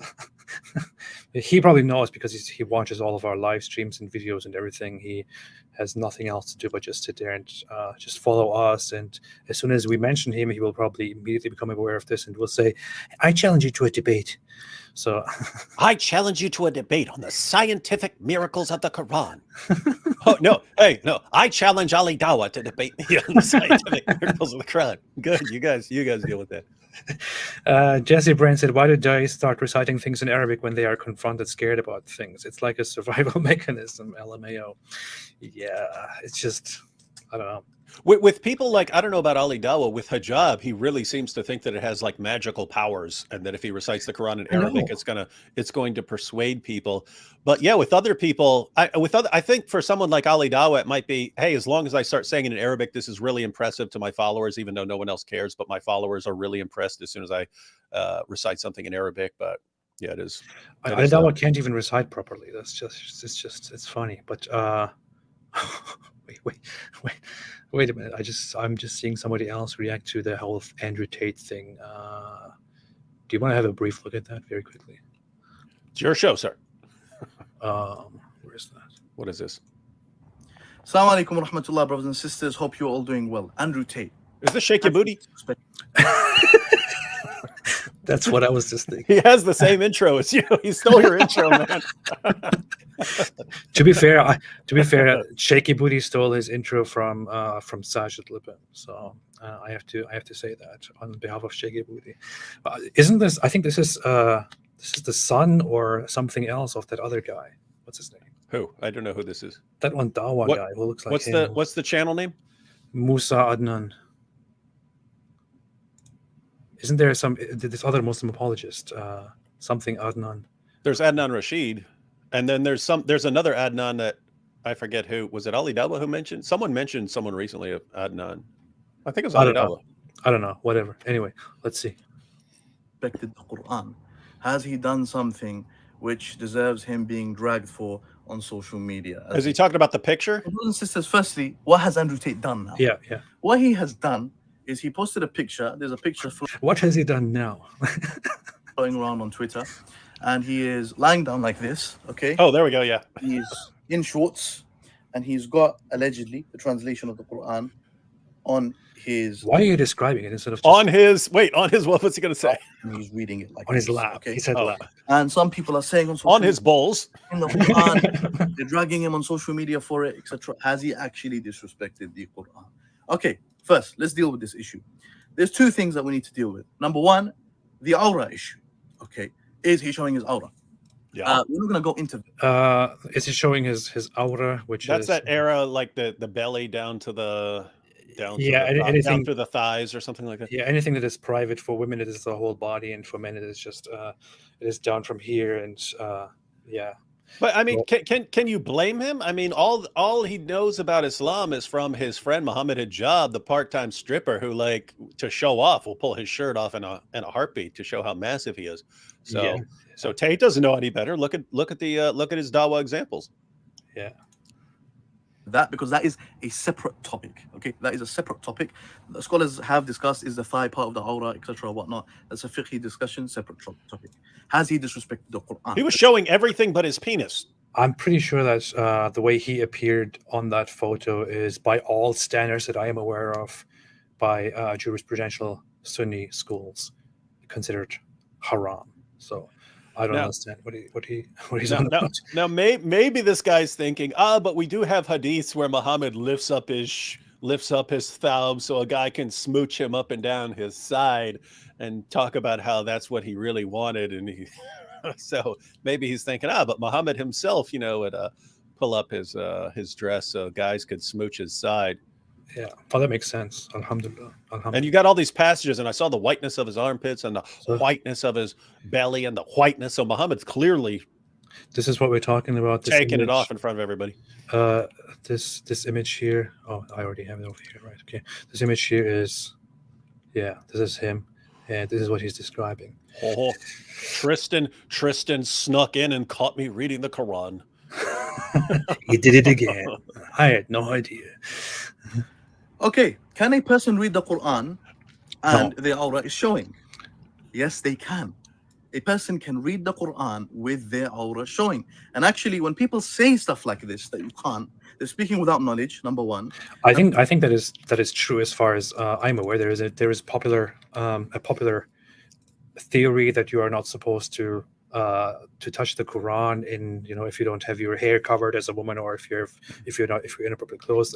It's I think that is not really true according to the Islamic scholars. But if you want to touch the pages, you're supposed to have ablution and so on. I think the bigger issue is, should you be taking a picture of I know, and then sharing that? That's the objection. Yeah, I don't think that people are actually angry about him reading the Quran in that state. I think what they're angry about is him having the Quran on his crotch and taking a photo and putting it out there on the internet. Yeah, so maybe he's gonna go into that. I don't know. Yeah. And when you speak without knowledge in this way, you make people think the Quran is untouchable. When I'm reading the Quran, I need to be in this situation. And what's funny? This video reminds me of my first video as Sheikh Ibudi, when I made a video which is called "How Muslim Scholars Answer Controversial Questions." Instead of just answering the question, they go into all the little details which nobody actually cares about, and just get to the point, man. Situation and this situation, etc. and whatnot. And even me, if I'm at home now and I'm relaxing and I'm wearing shorts, it's a hot day like it is in London now, and we're suffering. Can I plop the Quran down on my balls? Of course. Hot day, and I want to be at home and relax. No, and by the way, today listen to that happen. And today is a very nice. Dude, get to the point, man. The Quran. I want to go to the park and sit outside, read the Quran in shorts or whatever. I can't do that. Why can't I do that? I want to lie down and read the Quran. Why can't I do that? Allah revealed His book. أَفَلَا يَتَدَبَّرُونَ الْقُرْآنَ. Let's get to the point. Like, for example, there's an imam. I want to use my balls as a Quran stand. Why can't I do that? Mentioned in his book Nawadir al-Usul that it is better for a person to cover their aura when they're reading the Quran. Yes. Okay. Oh my God! Nobody cares about that. What are you guys completely missing the point here? What is this? No wonder this guy is not. He's even popular reading the Quran. I'll be honest with you. When you zoom in on the picture, I'll be honest. It doesn't even look like he's reading the translation of the Quran. It doesn't look like a translation of the Quran. I know. To me, it looked like he's reading something else that is Islamic, but it's not the Quran, right? Yeah, I can't even tell. But it was put out there as reading the Quran. Yeah. Okay. Someone in the comments said it might be Sahih Bukhari. I don't know. Okay. But even if it is the translation of the Quran, that's another thing now. Is the translation of the Quran the Quran? It's not. It's not. That's why we give out the translation of the Quran to. I think this guy makes videos for torture. Like, that's what this guy is actually doing. He's making videos to test people's patience and to mentally torture them. Like, why are you not just getting to the point, man? Yeah, and what he's saying is not anything we're pointing out. We're not saying, we're not saying a man by himself who's not taking pictures to post on the internet has to be fully clothed to read something. It's a question of should he have this on his balls, and should he be posting pictures of himself in some tight Daisy Dukes with a Quran resting on his junk? That's the question. This dude ain't answering it. Well, let me answer your question. Now, first off, let us talk about what a question is. So some people have a misunderstanding of what a question is. And what is a misunderstanding? What is a misunderstanding? And when exactly do you misunderstand something? And is it permissible to misunderstand something and to ask a question when you misunderstand something? Man. I mean, imagine you have a concept of a mushroom, and your concept of a mushroom is that it's poisonous. Did the mushroom concept save you? Yeah, sure it did. All right, thank you everyone for raising this question. Alhamdulillah. And then the comments would be, Alhamdulillah, brilliant response, brother. Man, these people. Even non-Muslims. I don't know what this non-Muslim might do with this translation. I heard. Thank you. Bye-bye. I'm not even gonna. I don't even want to know what he's saying. I'm done. I'm complete. I have no patience left here. I'll tell you what he said. A bunch of words. He said a bunch of words. Oh boy. Now, what do you say that we have to first talk about what people mean by words? Now, do they mean words as we understand them, or do they mean words in a different sense? And is it a translation of the word, or is it the Arabic original? Brilliant point. Alhamdulillah. Scholars have discussed in history, in Islamic history, alhamdulillah, and some scholars have disagreed on what exactly a word is. Okay. terrible, man. Is there anything else here? Misunderstandings. Primary function of a religion, I don't believe, is the religion exists so I can live forever. I mean, that's a nice thought. But I think on a macro level, the primary objective of a religion is to restore and contain some degree of traditional value. Okay, that's true. Now, if I heard somebody say something like that while speaking of Islam, I would think, dude, what? What are you doing? Is this why you're converting people to Islam? Is that the point of Islam? Is that the point that you are given in the Quran? According to Tate. Is that the point that you are? Is that what Islam is about? Is that what you are supposed to believe? What in the world is this? He was saying that before he converted, and he's still saying that is clearly his view of religion, and this ties into his idea of picking a religion being similar to picking a stock. And the stock will moon. That what is going to preserve values that I like, the best job preserving those values, and letting me slide because I'm important, letting me slide and do whatever I want. What religion is going to do what I want, and preserve the values that I like in society? Islam is. So I'm going to bet on Islam. That's his conversion in a nutshell. I'm going to, and it still hasn't changed. Yeah. If that is Andrew Tate's position on Islam, which by the way is a terrible investment, then that would mean that he's not in Islam for the right reasons. Plus, when he explains why he believes in Islam, he's basically expressing that I don't know how to put this, but that Islam is purely functional, and that it's not a wait, what are people saying? We cannot hear? What? We can't hear? What are you talking about? What?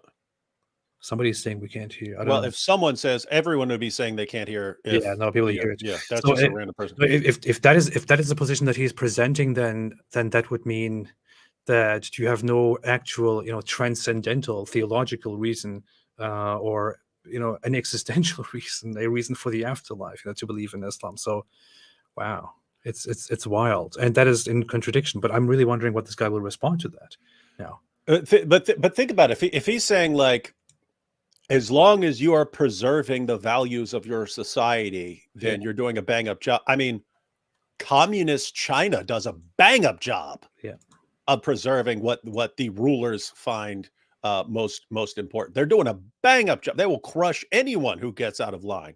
So, I mean, what should I be like? Oh, I want to become a communist and move to China because they do a bang up job of preserving the values of their society. I mean, there's a question of, like, what values, and are those the best values, and so on. Is like, for Islam, is like child marriage and polygamy and all this stuff. Is that really the values you want to preserve? Apparently, according to Tate. Yeah. Of course, religion is there to sustain some traditional values throughout our life and to live through the moral compass of Islam. However, we cannot say religion is there just for that reason. And he said, obviously, religion is not there for him to live forever. He might mean maybe living physically forever. But in the sense, for example... What? Wait, by the way, that's even stupid. Islam believes in resurrection. You are resurrected in a body, so you do live physically forever. How in the name of common sense are you going to be boning virgins forever and deflowering virgins forever if you don't have a body? Oh, well. Ali Dawah, I'm not sure if you think everybody is as dumb as you, or I'm not sure if you don't understand what is being said because you are dumber than almost everyone that you encounter in a regular society. But I don't even know how to respond to this. Of course, that's not what he means, Ali Dawah. Of course, that's not what he means. That is not what he means. What he means is that it is not about the transcendental, the forever living in the hereafter. That's not what religion is to him. To him, religion is order in society. To him, religion is functional. It is utilitarian. Maybe ask your friend Mohammed Hijab, who is an expert on philosophy and calls it utilitarian. Maybe he can explain it to you. But man, this is the dumbest thing I've heard. This is awesome. maybe he means, living forever, like never dying, like physically, maybe he thinks Islam is not about finding the alchemy of living eternally. And dude, Allah subhanahu wa ta'ala forever. However, we can values throughout our life and to live through the moral compass of Islam. However, we cannot say religion is there just for that reason. And he said, obviously, religion is not there for him to live forever. He might mean maybe living physically forever. But in the sense, for example, if we look into the Quran, Allah subhanahu wa ta'ala says, it is he who created life and death to test you and so that it can be proven who has the best of actions. So very clearly, this means that Allah subhanahu wa ta'ala is saying that he has created us for the purpose that he can test us. And Allah says in the Quran that we have not created for no other reason except to worship him. Our whole life, everything that we do should be for the sake of God and in his worship and his remembrance. And Allah says, so therefore, this is in complete contradiction with what Andrew Tate said and is unacceptable to us. What Andrew Tate said is unacceptable, right, Ali Dawah? Right? Can you pull up a Quran verse? Yes, I can. I can do everything that you asked me to do. Check out Surah 9, verse 111. 111. Surah 9, 111. Let's get that on the screen right now. I believe that's the verse I'm thinking of. Indeed, Allah has purchased from the believers their lives and their properties in exchange for that they will have paradise. They fight in the cause of Allah, so they kill and are killed. There's a true promise on him. Yeah, go ahead. Yeah, so anyway, look at the point here. Allah has purchased from the believers their lives and their properties so that they will have paradise. That's the point, right? Look at Pictal. Allah hath bought from the believers their lives and their wealth because the garden will be theirs. This is called the verse of the barter or something like that, the exchange, right? Mm-hmm. It's Allah, you're giving Allah your lives and properties in exchange for paradise. And Tate says, it's a nice thought that you'll get paradise, but that's not the point. It's like, wait, Allah says that's the point. That's what you're here for. That's the deal of converting to Islam. You give him your life and your property, and he gives you paradise in exchange. They fight in the cause of Allah, so they kill and are killed.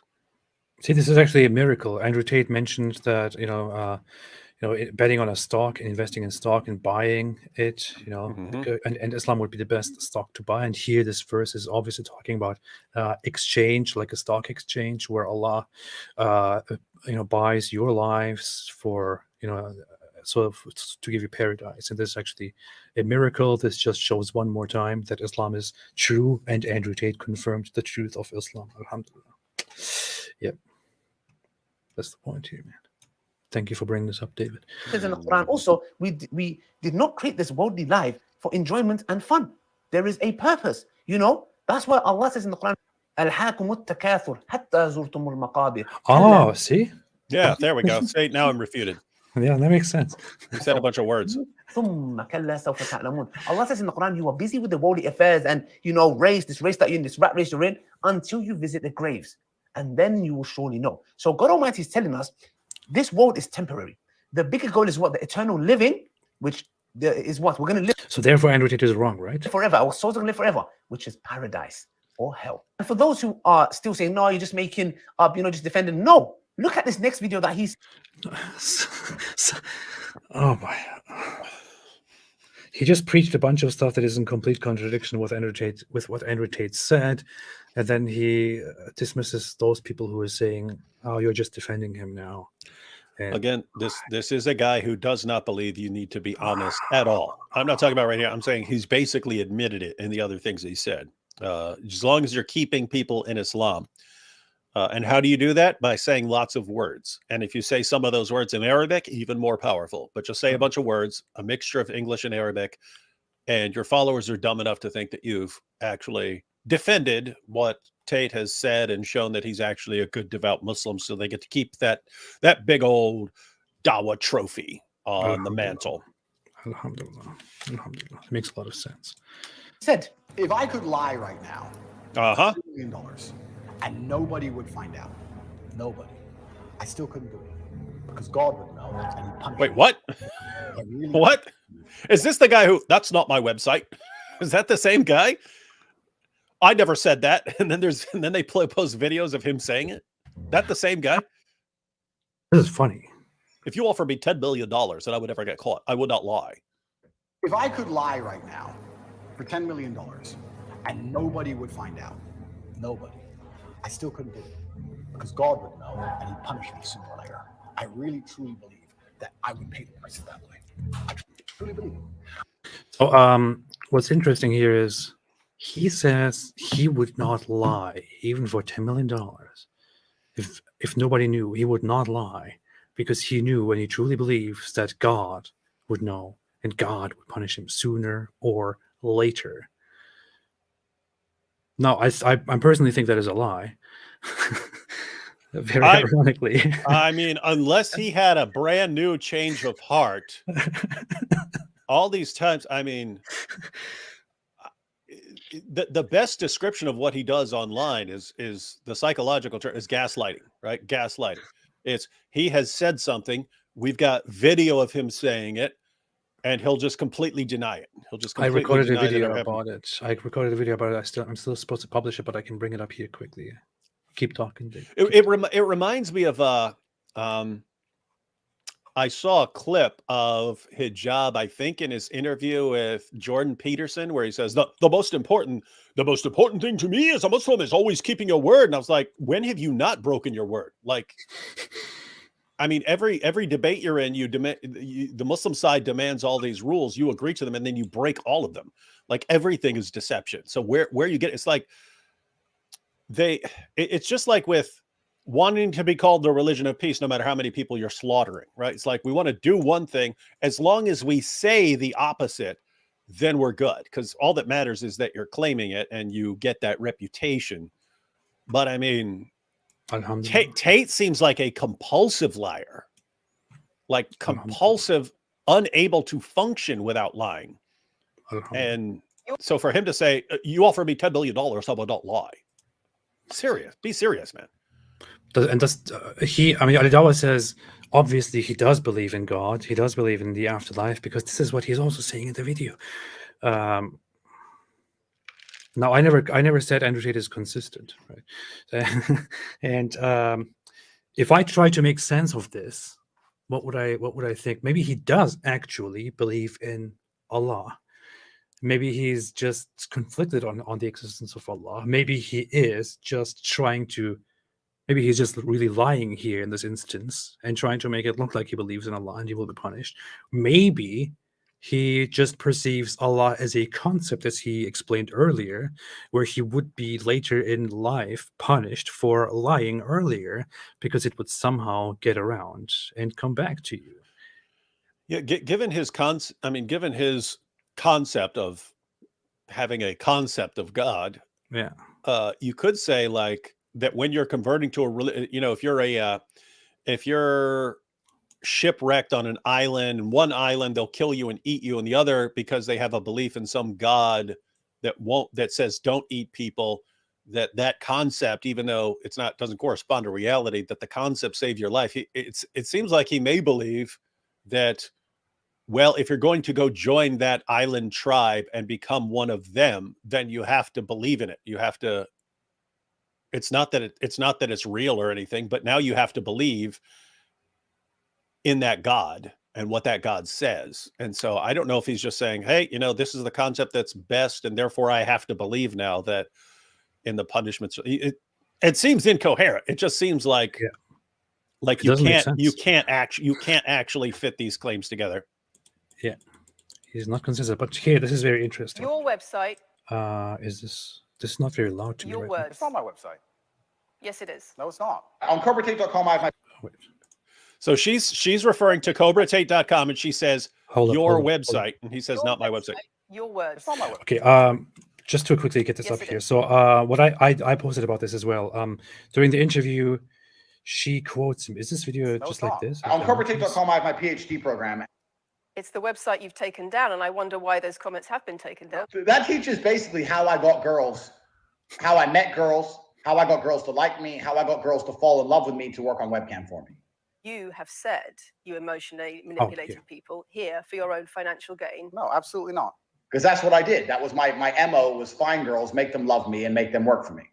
And that's how I got rich. Your website, your words. It's not my website. Yes, it is. Your Okay, website. this video doesn't include the whole part where she actually quotes him precisely on what he says. Yeah, but that's the idea. She quotes this website, and he says that's not my website, even though that was cobratate.com. And he says that's not my website, and she says, yeah, what you say is blah blah blah. And he goes, no, that's not what I say.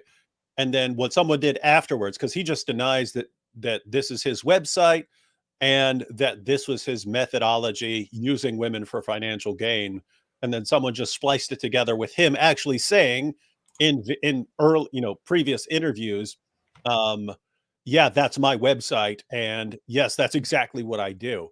And so were you lying back then when you said it's your website and that's what you do? Or are you lying now when you're saying that's not your website and that's not what you do? But either what you're lying there, you're lying then, or you're lying now. I think you're lying now. I think he's lying now. Yeah.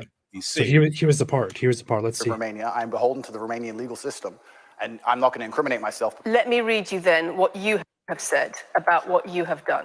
Sure. You have Quoting him precisely. Pay attention. Maybe I would love to put it side by side, but we can go through. said, my job was to meet a girl, go on a few dates, sleep with her, get her to fall in love with me to the point where she'd do anything I say, and then get her on webcam so we could become rich together. I don't think that's what I personally said. I think that's exactly what you said on your website. No, I've never said that. That's something that you found on the internet. Doesn't mean I've said it. Your words. And again, once again, if any female. So he's never said that. Never said that. That's something that you found on the internet. Doesn't mean I said it. He then goes on and further claims that the BBC has a reputation for making things up, and this is just one of those things that they made up just to frame him. And this here is directly from his website, as she just said, from cobratate.com/phd/program, which they. Or hyphen program, which is now taken down. This site doesn't exist anymore, maybe because they realize this is very incriminating. So it says, my job was to get women to fall in love with me. Literally, that was my job. My job was to meet a girl, go on a few dates, sleep with her, test if she's quality, get her to fall in love with me to where she'd do anything I say, and then get her on webcam so we would become rich together. Whether you disagree or agree with that, with what I did with their loyalty, submission, and love for me doesn't matter. You cannot reject the results, and the results are simple. My girlfriends would do more for me than 99% of men's wives would do for them. This is only part of how he explains his MO, where he also then uses a bottom woman to come and manipulate the conversation, and she's specifically trained to tell this new girl that everything is amazing and everything goes very, very well and you make so much money. And then he also sets them up and lies to them about what they are supposed to do, and lies about their earnings and takes most of it while giving them less. And you have it right here. You know, it's funny. You could Photoshop the Quran into a bunch of those pictures. Yeah. Like those girls have those Quran and all those pictures. And based on what this that other dude said when he said a bunch of words, if he says, is there any rule that you have to be fully clothed when you're reading the Quran? No. So these girls you could be selling, you could be sharing all these pictures of these women holding Qurans, and it would be totally fine according to the Tate defenders. But in that short clip, that like 34-second clip, it's actually him saying, again, that's my website and that's what I do. And he almost word for word repeats what he does. And yet when the BBC asked him about it, not my website, and no, I've never said that that's what I do, when it's on his website. And then we actually have video of him saying that's what he does. And this is the same guy saying he would not lie for $10 million because he believes that he would be judged by God. It's like, and guys, we talk about this in reference to the Dawah guys, but you can say the same thing in regard to Andrew Tate fans. You can say it with anyone who sort of rallies a group around them and develops cult-like qualities.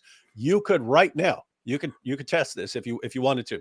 You could line up 1,000 Andrew Tate fans, show them what the website says, show them what the methodology says, show a clip of Andrew Tate saying, yes, that is my website. Go to my website. And Andrew Tate saying, yes, this is my methodology. This is what I do. I get them to fall in love with me so that I can then get them to become my webcam girls. Show videos of him saying that, and then show the BBC clip of him saying, that's not my website. I've never said that. That's not what I do. And show a clip of him saying, you could pay me $10 million to lie. I would not lie.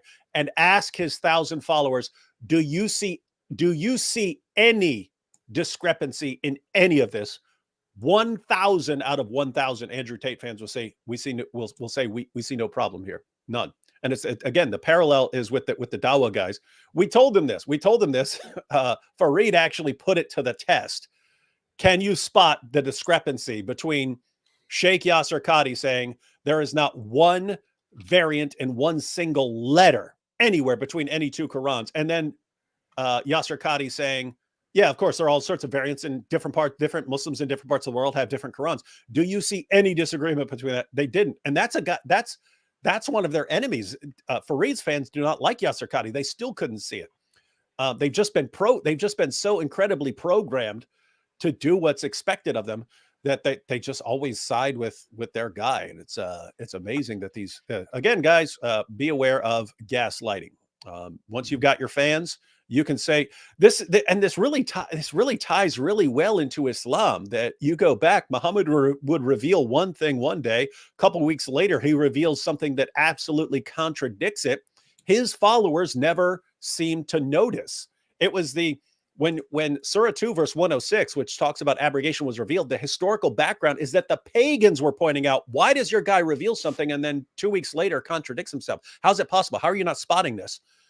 And that's when, oh yeah, because Allah changes his revelations and abrogates earlier and then gives you something better. But Muhammad's companions couldn't see it. And so you just get programmed to not notice when someone is completely changing the story over and over and over again. And Andrew Tate could go live on Rumble tomorrow and say, of course that was my website, and of course I said that. That's been my method all along. The next day he could say, I've never said that. It's only a lie. People took that out of context. And then the next day he could say, of course I said it, and they just wouldn't notice. I can also tell you why he is now denying and trying to suppress what he actually said in the past on that website. He is denying that because, if you are under criminal investigation, which he right now is for very, very serious things, by one of the highest authorities in Romania by law, you have to be very careful about the evidence that you put out there. And the stuff that she just quoted there, which he said, I never said that, is in Romania and across Europe, very well known to be a method known as the lover boy method, where people who engage in human trafficking and pimping and in other things lure women and test them and then make them fall in love with them and promise them all kinds of things like, oh, we're going to be together. You're going to be my only one. I love you so much. I love you more than all these other people. And, we're going to be a dream together. And then they lure them into becoming employees for them and doing sexual stuff, while also using second parties, employees, as people who engage in the manipulation of those new women who are lured into this business. This is known as the lover boy method in Romania, which, by the way, has been for decades plagued by human trafficking and pimping and stuff like that, which is also very interesting that Andrew Tate would choose that place, which is known for human trafficking. Romania is very, very well aware with this method and with human trafficking rings and all that. So this is why he specifically tries to suppress this very incriminating quote that he repeatedly said on many different occasions. The thing is, he can deny this all he wants on BBC on the interview, but pretty sure Romanian authorities already have all the evidence of how they exactly described their business on their websites and in other videos. They probably have all of that among the evidence. And the Romanian authorities also announced that they are going to, I think at the end of this month, officially charge the two and start the trials. And it doesn't look good. No, this is the liar, the poster boy right now. So yeah, I mean, think about this. If you're a lawyer, I don't know how courts work in Romania, but a prosecuting attorney in the United States is just going to ask him, do you lie? Are you going to lie to protect yourself right now? No, I would never lie. I believe in God. I believe in God. Okay. Did you say this on your website? Oh, no, that's not my website. Okay.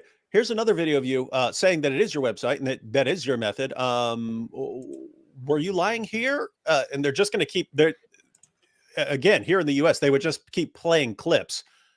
And by the end of just going through a few minutes of that and getting his responses, no one on that jury is going to trust this guy at all. It's going to be like, this guy will lie to protect himself on the drop of a dime. Anything he says in his own defense is complete garbage right now.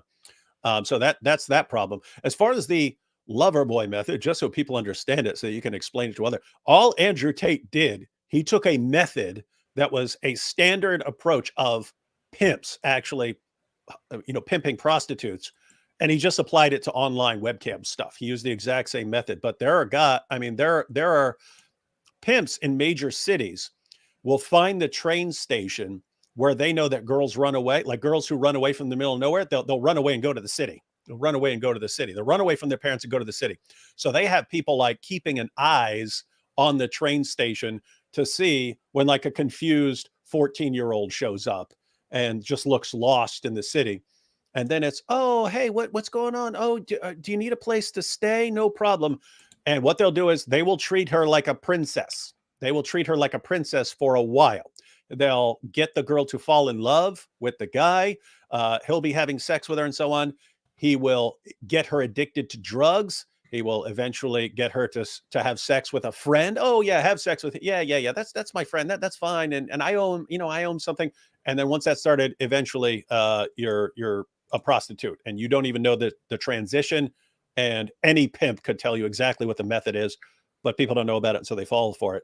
Andrew Tate, champion of virtue and justice, who would never do anything wrong because he believes in God.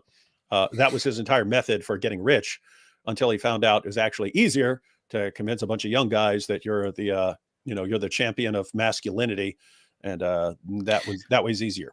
Wait, hold on. He explicitly in the past, we played those videos and we played those videos before. He explicitly said that his whole job was consisted of lying to people, lying to callers, pretending that these women are, they need help, and like whining and crying on the phone to these lonely guys at home so that they send money and make donations and things like that. And he was basically exploiting people. It was a giant scam, as he called it. The same guy is now sitting here and saying, oh, even if I was offered $10 million, I would never lie because I would be scared that God would punish me. It's just, wow, man, this is just ridiculous. And these people, this guy is now the poster boy here. This guy is now the new face of Muslims, whom people like Dawah use. Wow, man.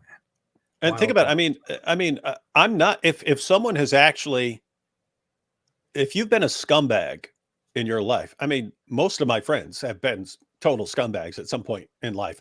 You see, if you've been a scumbag and done horrible things at some point in your life, and you've actually changed course, renounced all of that, and you spend the rest of your life trying to do better, I would be a total fan of Andrew Tate. If he's like, guys, here's what I did. Here are all the things that I did. That was bad. All you young guys who bought into this and thought, oh, you're going to go get girls to fall in love with you and become your webcam girls. Guys, do not do that. You are treating people who are created in the image of God as objects that have no purpose other than to get you money. Stop doing that. That's evil. Stop it. If you were to come out like that, renounce everything and say, I renounce it all. And now I'm going to spend the rest of my life trying to do the right thing.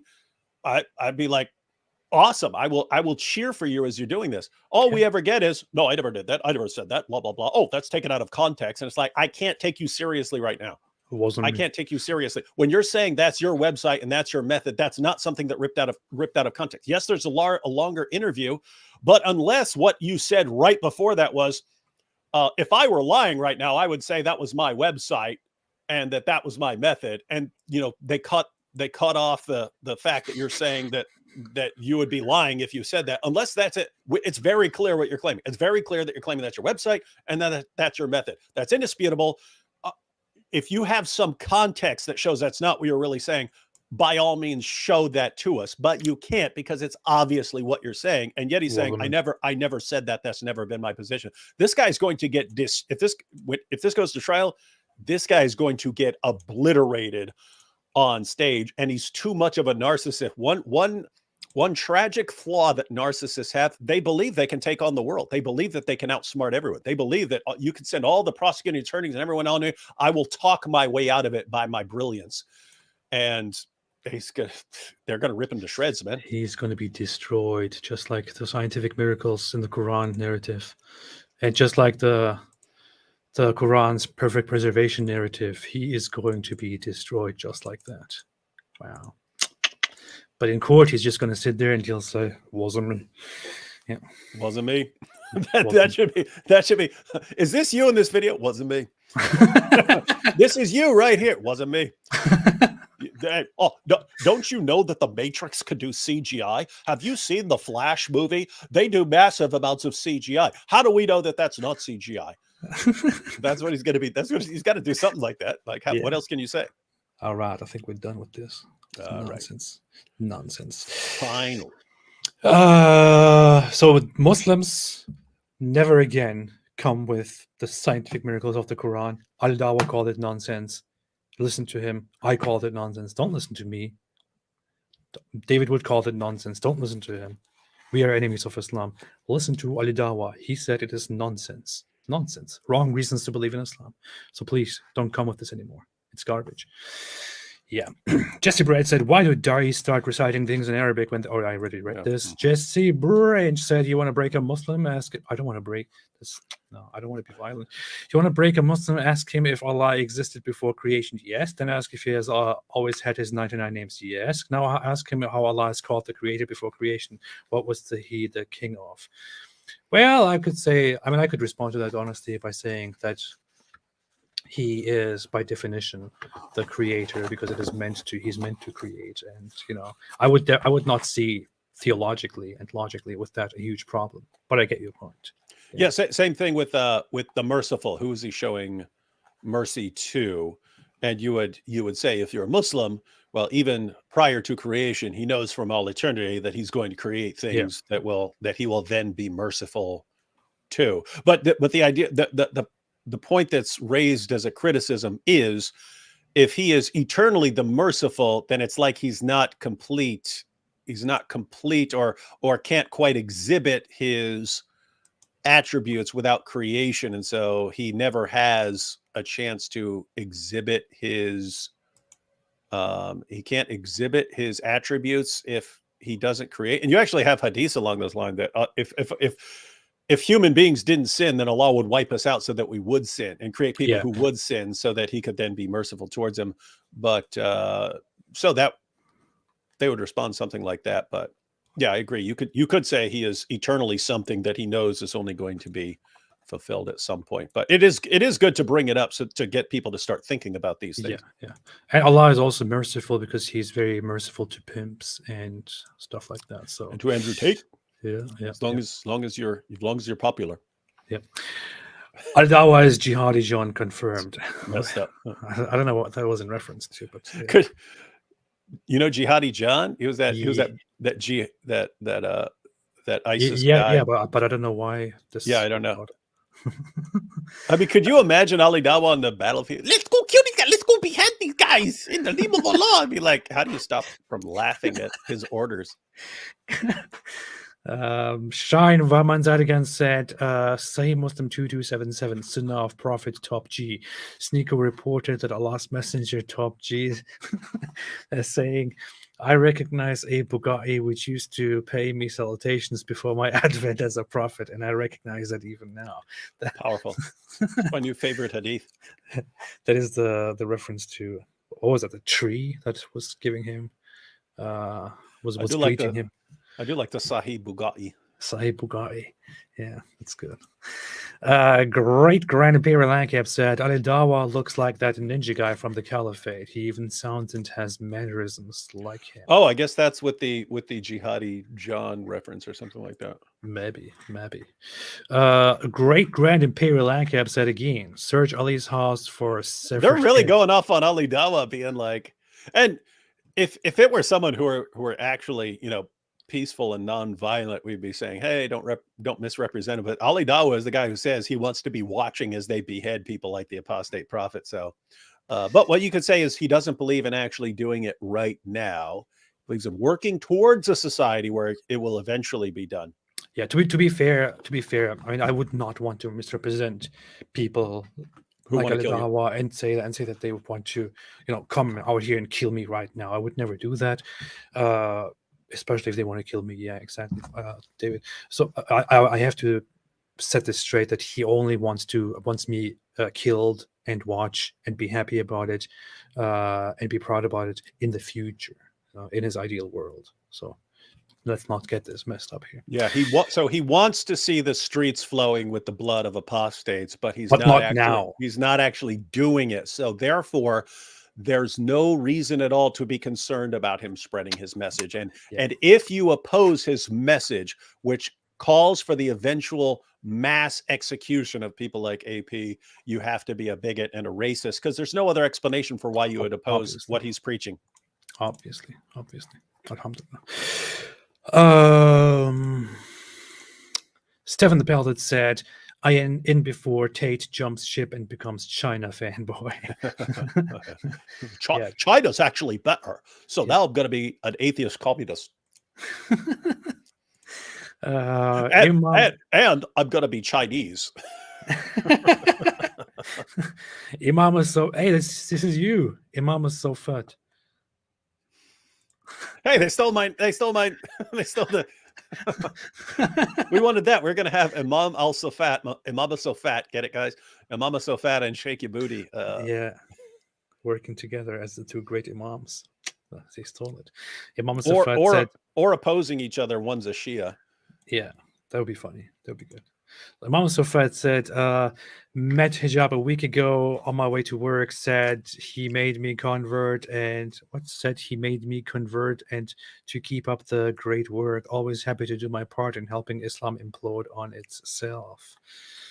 Well, I don't get him. No. He's saying he met hijab and that he said to hijab, hey, you made me convert. And he said, and I told him to keep up the great work. He said, so he's basically saying he was encouraging Muhammad hijab No, I get it. to help Islam implode faster. Okay. But by the way, that is something that's happening. It's like, I mean, why is Islam being absolutely, destroyed? Like everyone's going after it. Hindus, atheists, Christians, everyone's blasting away. Whereas 10 years ago, I mean, even with all the terrorist attacks, people weren't as interested in the topic. But if you go back, there were still like massive numbers of people who really thought, oh, what are you talking about? I have a Muslim professor. He's really nice. I have a Muslim neighbor. She's really nice. What is all this talk about terrorism? That's just got to be this small minority of extremists. And every ideology has this tiny minority of extremists. Therefore, it has nothing really to do with Islam. That was the claim. But then when all of the guys start coming out and proclaiming this stuff, when their popular da'is are coming out saying they want to kill you, when their popular da'is are coming out defending child marriage and all these things, then it changes the perception. It's like, wait, it isn't some tiny minority of extremists. This is actually mainstream Islam. The people who've been presented as this, this tolerance, loving group, that's actually the minority, or people who aren't taking it very seriously. But at the very least, there is a big problem that has mass popularity in Islam. And then they start attacking it. And so, I mean, the reason for this implosion, at least that it's happening this fast, is that, I mean, notice you went from people like Ahmed Deedat and Zakir Naik. They're massive liars. They're terrible. I mean, they're horrible in the amount of lies they were telling. But they weren't these condescending, arrogant people who are insulting everyone around them and heaping threats and abuse on people. They're just, you know, they're doing dawah and using lots of deception. But then you've got the new generation of online Muslims, and it's like, we'll insult and threaten everyone into keeping their mouths shut, and you get the backlash finally forming, and now everyone's after them. And so these are the guys who are the biggest source and cause of the downfall of dawah, and it's awesome. And so yes, we should be encouraging people like Muhammad Hijab, Ali Dawah, Daniel Hakikachu, Sheikh Uthman, all those guys. They're awesome. Never forget mentioning Daniel Hakikachu. I think Daniel Hakikachu is personally my greatest hope for the future collapse of Islam and online dawah. He's doing an exceptionally good job, and I can also take credit for making him so popular. And that he told me the same thing, that it was me who made him popular to begin with. So I'm very happy with the results here, and other people have said the same thing. So yeah, Hakikachu, anyone out there with any access to media, anything? If you want to get someone on to explain Islam and explain some of the basic moral principles, by all means, get Daniel Hakikachu. Whoever is interviewing him, he will probably destroy, because he'll be interviewed by someone who doesn't know much, and he'll be quoting sources, completely misrepresenting them, but who cares? That's acceptable in dawah. He will completely destroy who's ever asking him questions. And his fans will think, wow, what a bang-up job. He defended child marriage and wife beating and sex slaves and all that. What a great job he did defending all these Islamic concepts. And everyone else who's watching will be going, wait, that is what Islam teaches? That's not just a lie spread by Islamophobes. That's actually what Islam teaches? Oh, my goodness. And it will be a beautiful, beautiful sight. We didn't know. All right. Grays174, thank you, said, not sure if this is the type of content you want to cover on stream because of terms of service, but Sneeko debating Nick Fuentes on Islam is a pretty interesting angle of this discourse. I didn't know that happened, but that would be... Wait. Did that happen? Is that supposed to happen? What is this? What are you telling me? That would be absolutely hilarious. Those brilliant religious scholars debating Islam. That would be awesome. For those who are not aware, Nick Fuentes is a white nationalist, white separatist, Hitler fanboy who wants to abolish democracy and install total fascism under Catholic nationalism, which is an interesting concept that developed over the last decades. And that guy would then be debating his friend Sneeko, who is also pretty much in agreement with him on many of these things. They would be debating Islam. So I'm not sure that if that actually happened, or if that's supposed to happen, or if we're just playing with fantasies here. But that would be very, very interesting to me. People were sharing a tweet yesterday from Sneeko. I then went to his Twitter feed, and it was gone. So I'm assuming people started making fun of him, and then he took it down. But I don't know that. I mean, it's possible that someone could have photoshopped it or something like that. But the tweet that was shared was some news agency said that Japan has raised the age of consent from 13 to 16. And Sneeko replied, "This is my 9/11." This is like this is his 9/11, raising the age of consent of Japanese girls from 13 to 16. Wow. That's the new poster boy of Dawah. I mean, it's the new poster boy. Okay, I now see a video on Sneeko's channel, which is titled on Rumble, because he's not allowed on YouTube, which says Nick Fuentes and Zerka, who is a friend of Sneeko, an Albanian guy. Nick Fuentes and Zerka debate Sneeko on Islam. That was 24 days ago. I don't know. I need to check this out. And I saw a tweet. I saw a tweet or a reply or something from that Zerka dude, but he was pretty brutal making fun of Muhammad. So I don't know. I know my wife sent me a tweet that he made, and I was like, I cracked up. I started laughing, and I said, "This is too much. I would never say this, but he says some really messed up things about Muslims and Islam, and he's friends with Sneeko. He's hanging out with him all the time. Yeah, so it's very interesting. I think one tweet that he made was like, if you look at the difference in IQ between Christians and Muslims, it all starts making sense, or something like that. He tweeted, and people were going very, very angry about it. That's funny. Odinoki said, "Do you believe AT is genuine in his belief? Andrew Tate is genuine in it." I don't think so at all. I don't think for a second that he actually believes in Islam and he actually has his, gave his heart to it, honestly.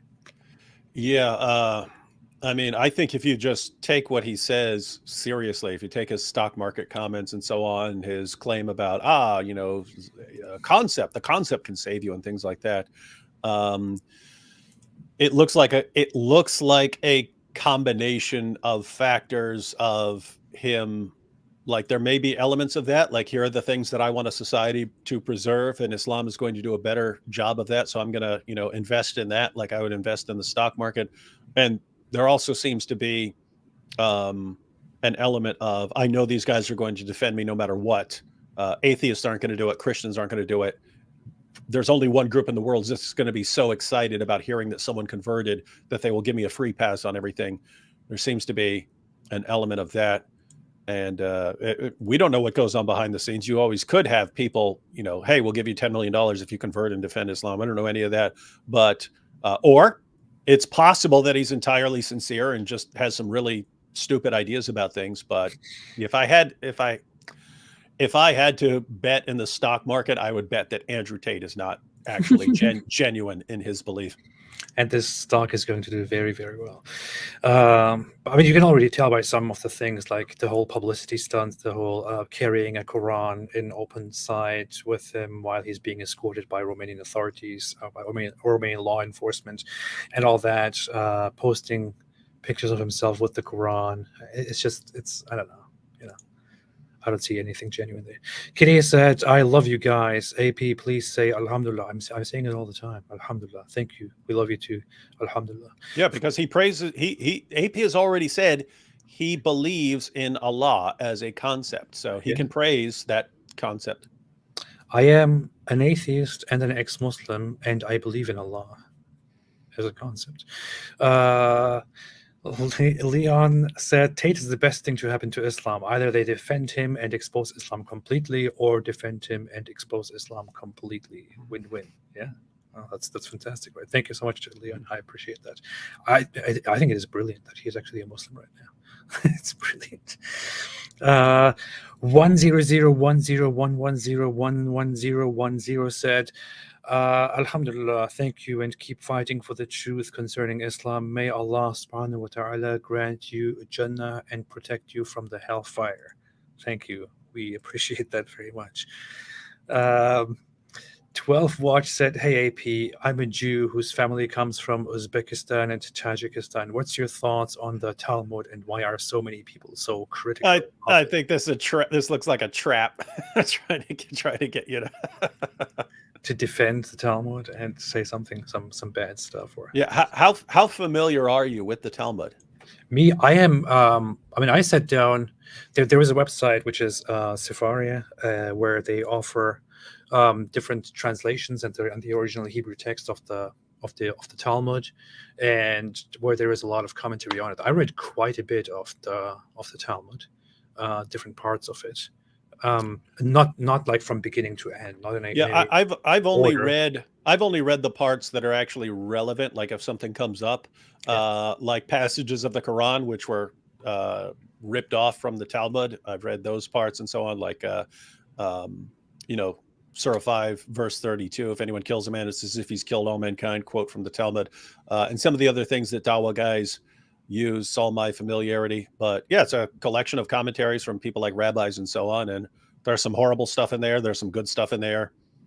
I can say, I have seen over the decades, especially when I was a Muslim, but even after that, there have been these memes that have been going around, posted initially by Nazis, by neo-Nazis. And I'm not calling people neo. I'm actually saying these are actual neo-Nazis. So actual neo-Nazis put these things out there, these posts where, like, the Talmud is demonic, evil. It says this and this and that, and it's always the same passages from the Talmud. And I sat down and looked all of those passages up one by one, and went through all of them.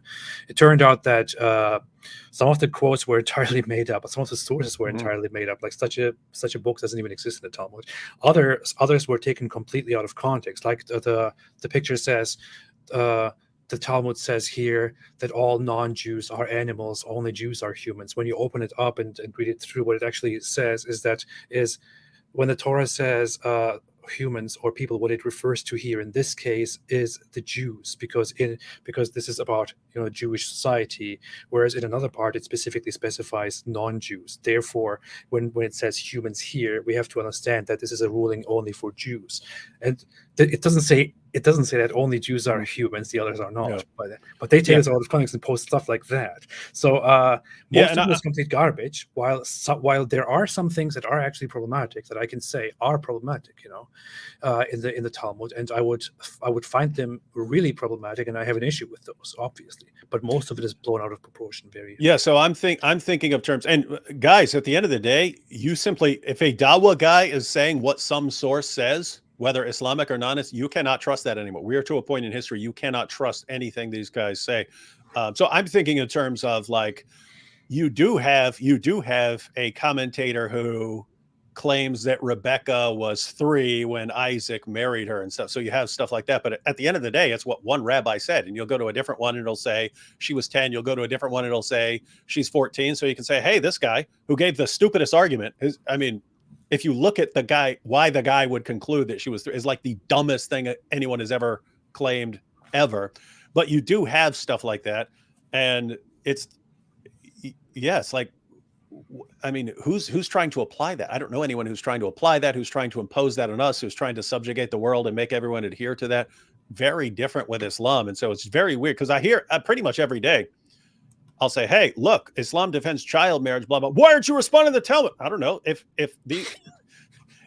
a bunch of mainstream, mainline Jews start arguing for child marriage, I will gladly respond. I only know of one group who's actually doing this. That's why I'm responding to them. I know, right? If Judaism was such a huge problem that there were Jews everywhere out there were saying, this is what the Talmud says. According to the Talmud, you are supposed to be put to death, and we are supposed to, we can't marry little children, and we will defend this by all means. I would have a problem with it, and I would talk about it. And we're going to go executing anyone who leaves the religion of Judaism, and we're going to slaughter them all, and we're going to, guys. If Jews were acting like the jihadis and the Dawah guys, we'd probably be pretty worried about that, and probably want to respond to the sources that give rise to these things. In reality, guys, you have a religion with almost 2 billion adherents, and some of them perfectly nice, some of them perfectly peaceful, and so on. You do have disturbingly large numbers of them who support things like killing apostates and so on, and lots of people seem to be easily radicalized and to change their minds. In other words, once their leaders change their story to, now we have to go, we have to get violent, there seems to be large numbers of people who say, okay, as long as my leader is saying it, that's fine. And so I have zero idea why anyone would expect us to go after something else. It's just weird. Yeah. I have no issue pointing out stuff in the Talmud and saying it is horrible. I mean, there are some parts that I found quite harsh, where in one part is there is a commentator in the Talmud, and that's the thing about the Talmud. The Talmud is a bunch of discussions, a bunch of commentary, and a bunch of back and forth. You can find within the same page 2 extreme positions disagreeing with each other, which is why it is very dumb to say, oh look, the Talmud says this here. You can't just take that sole opinion on that one page, because on the same page somebody else might be disagreeing with that. That is the whole nature of the Talmud.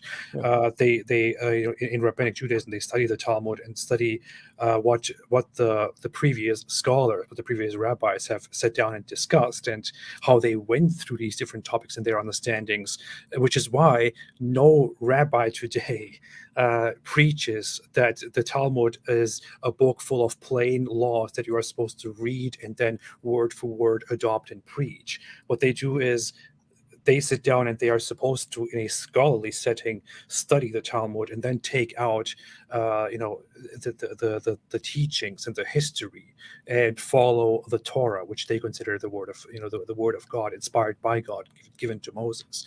So if there are bad things in there, I will acknowledge that and I will say they are pretty bad. Like there's one instance where during a time of heavy persecution, there's actually a part where one of the commentators says something like, what you're supposed to do is to those non-Jews, what they deserve is to be killed only, or something like that.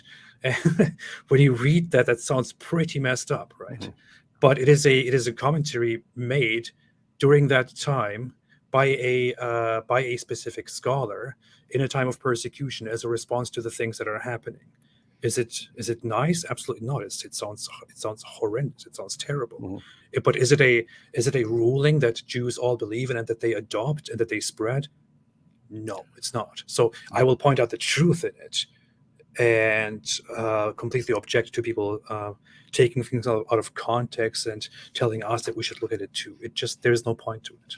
Yeah, and I notice the Jews are fairly unique in this respect, in that they just took all these different things their rabbis have said on various issues.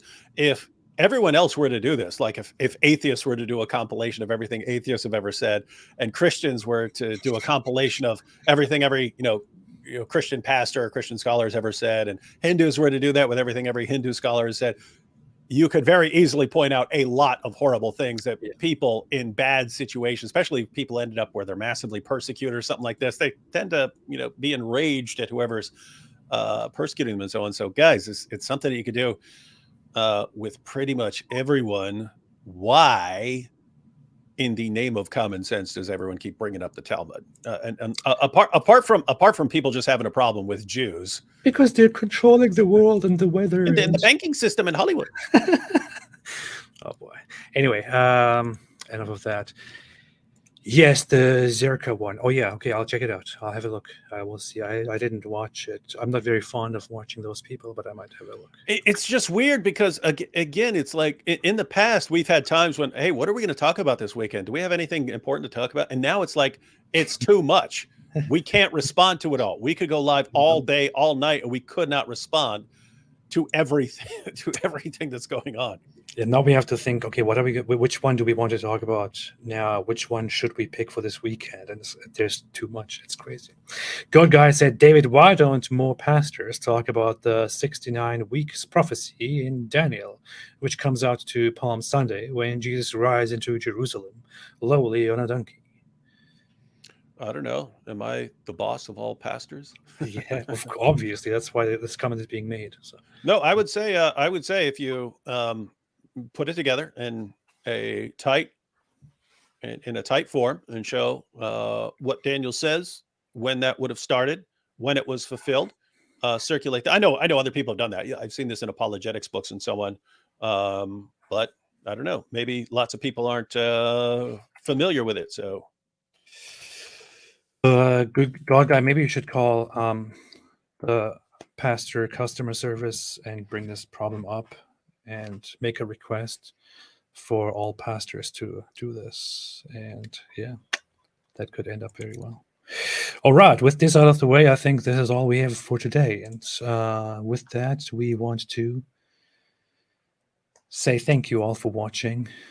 Tomorrow we will be live on David Wood's channel. Go ahead. We especially want to thank Ali Dawah for being honest enough to admit that Dawah's been lying for a long time, and he flat out admitted it, that this is bogus. So thank you for that. And same thing with Fareed calling out Yasser Qadi as a liar for saying there are no variants between Qurans. We understand that could be that can be difficult to acknowledge when lies have been told. We look forward to more lies being exposed by the heroes and champions of Dawah. I am wondering what they're gonna be left with now that they're acknowledging that their main arguments for the past 20 years have all been lies. Yeah. Yes. Darhopper made a clarification here. The only thing considered binding in the Talmud are the legal rulings. Everything else, including legal opinions which were not agreed by the majority of the judges, are non-binding. Yeah, that's as far as I know it. And yeah, I don't know. Nothing to do with our topic. Nothing to do with what we usually study and talk about. People just like to bring it up because it's everyone's favorite thing to go to. It is kind of relevant in the sense that Muslim apologists and da'is, when they talk about it in response to something in Islam, they treat it like it's some authoritative book. And what's amazing is they'll treat it like it's even so one, they mistakenly treat it as like anything the Talmud says is binding on Jews, and it's not. That's false. Muslims will even present it as binding on Christians. Like I see this in their Dawah responses, and like, oh, so and according to the Bible, blah blah blah blah blah, and as it's pointed out in the Talmud, they'll act like this is a response to Christians, as if I've had it in debates where people are saying, "Hey, did you know the Talmud says this?"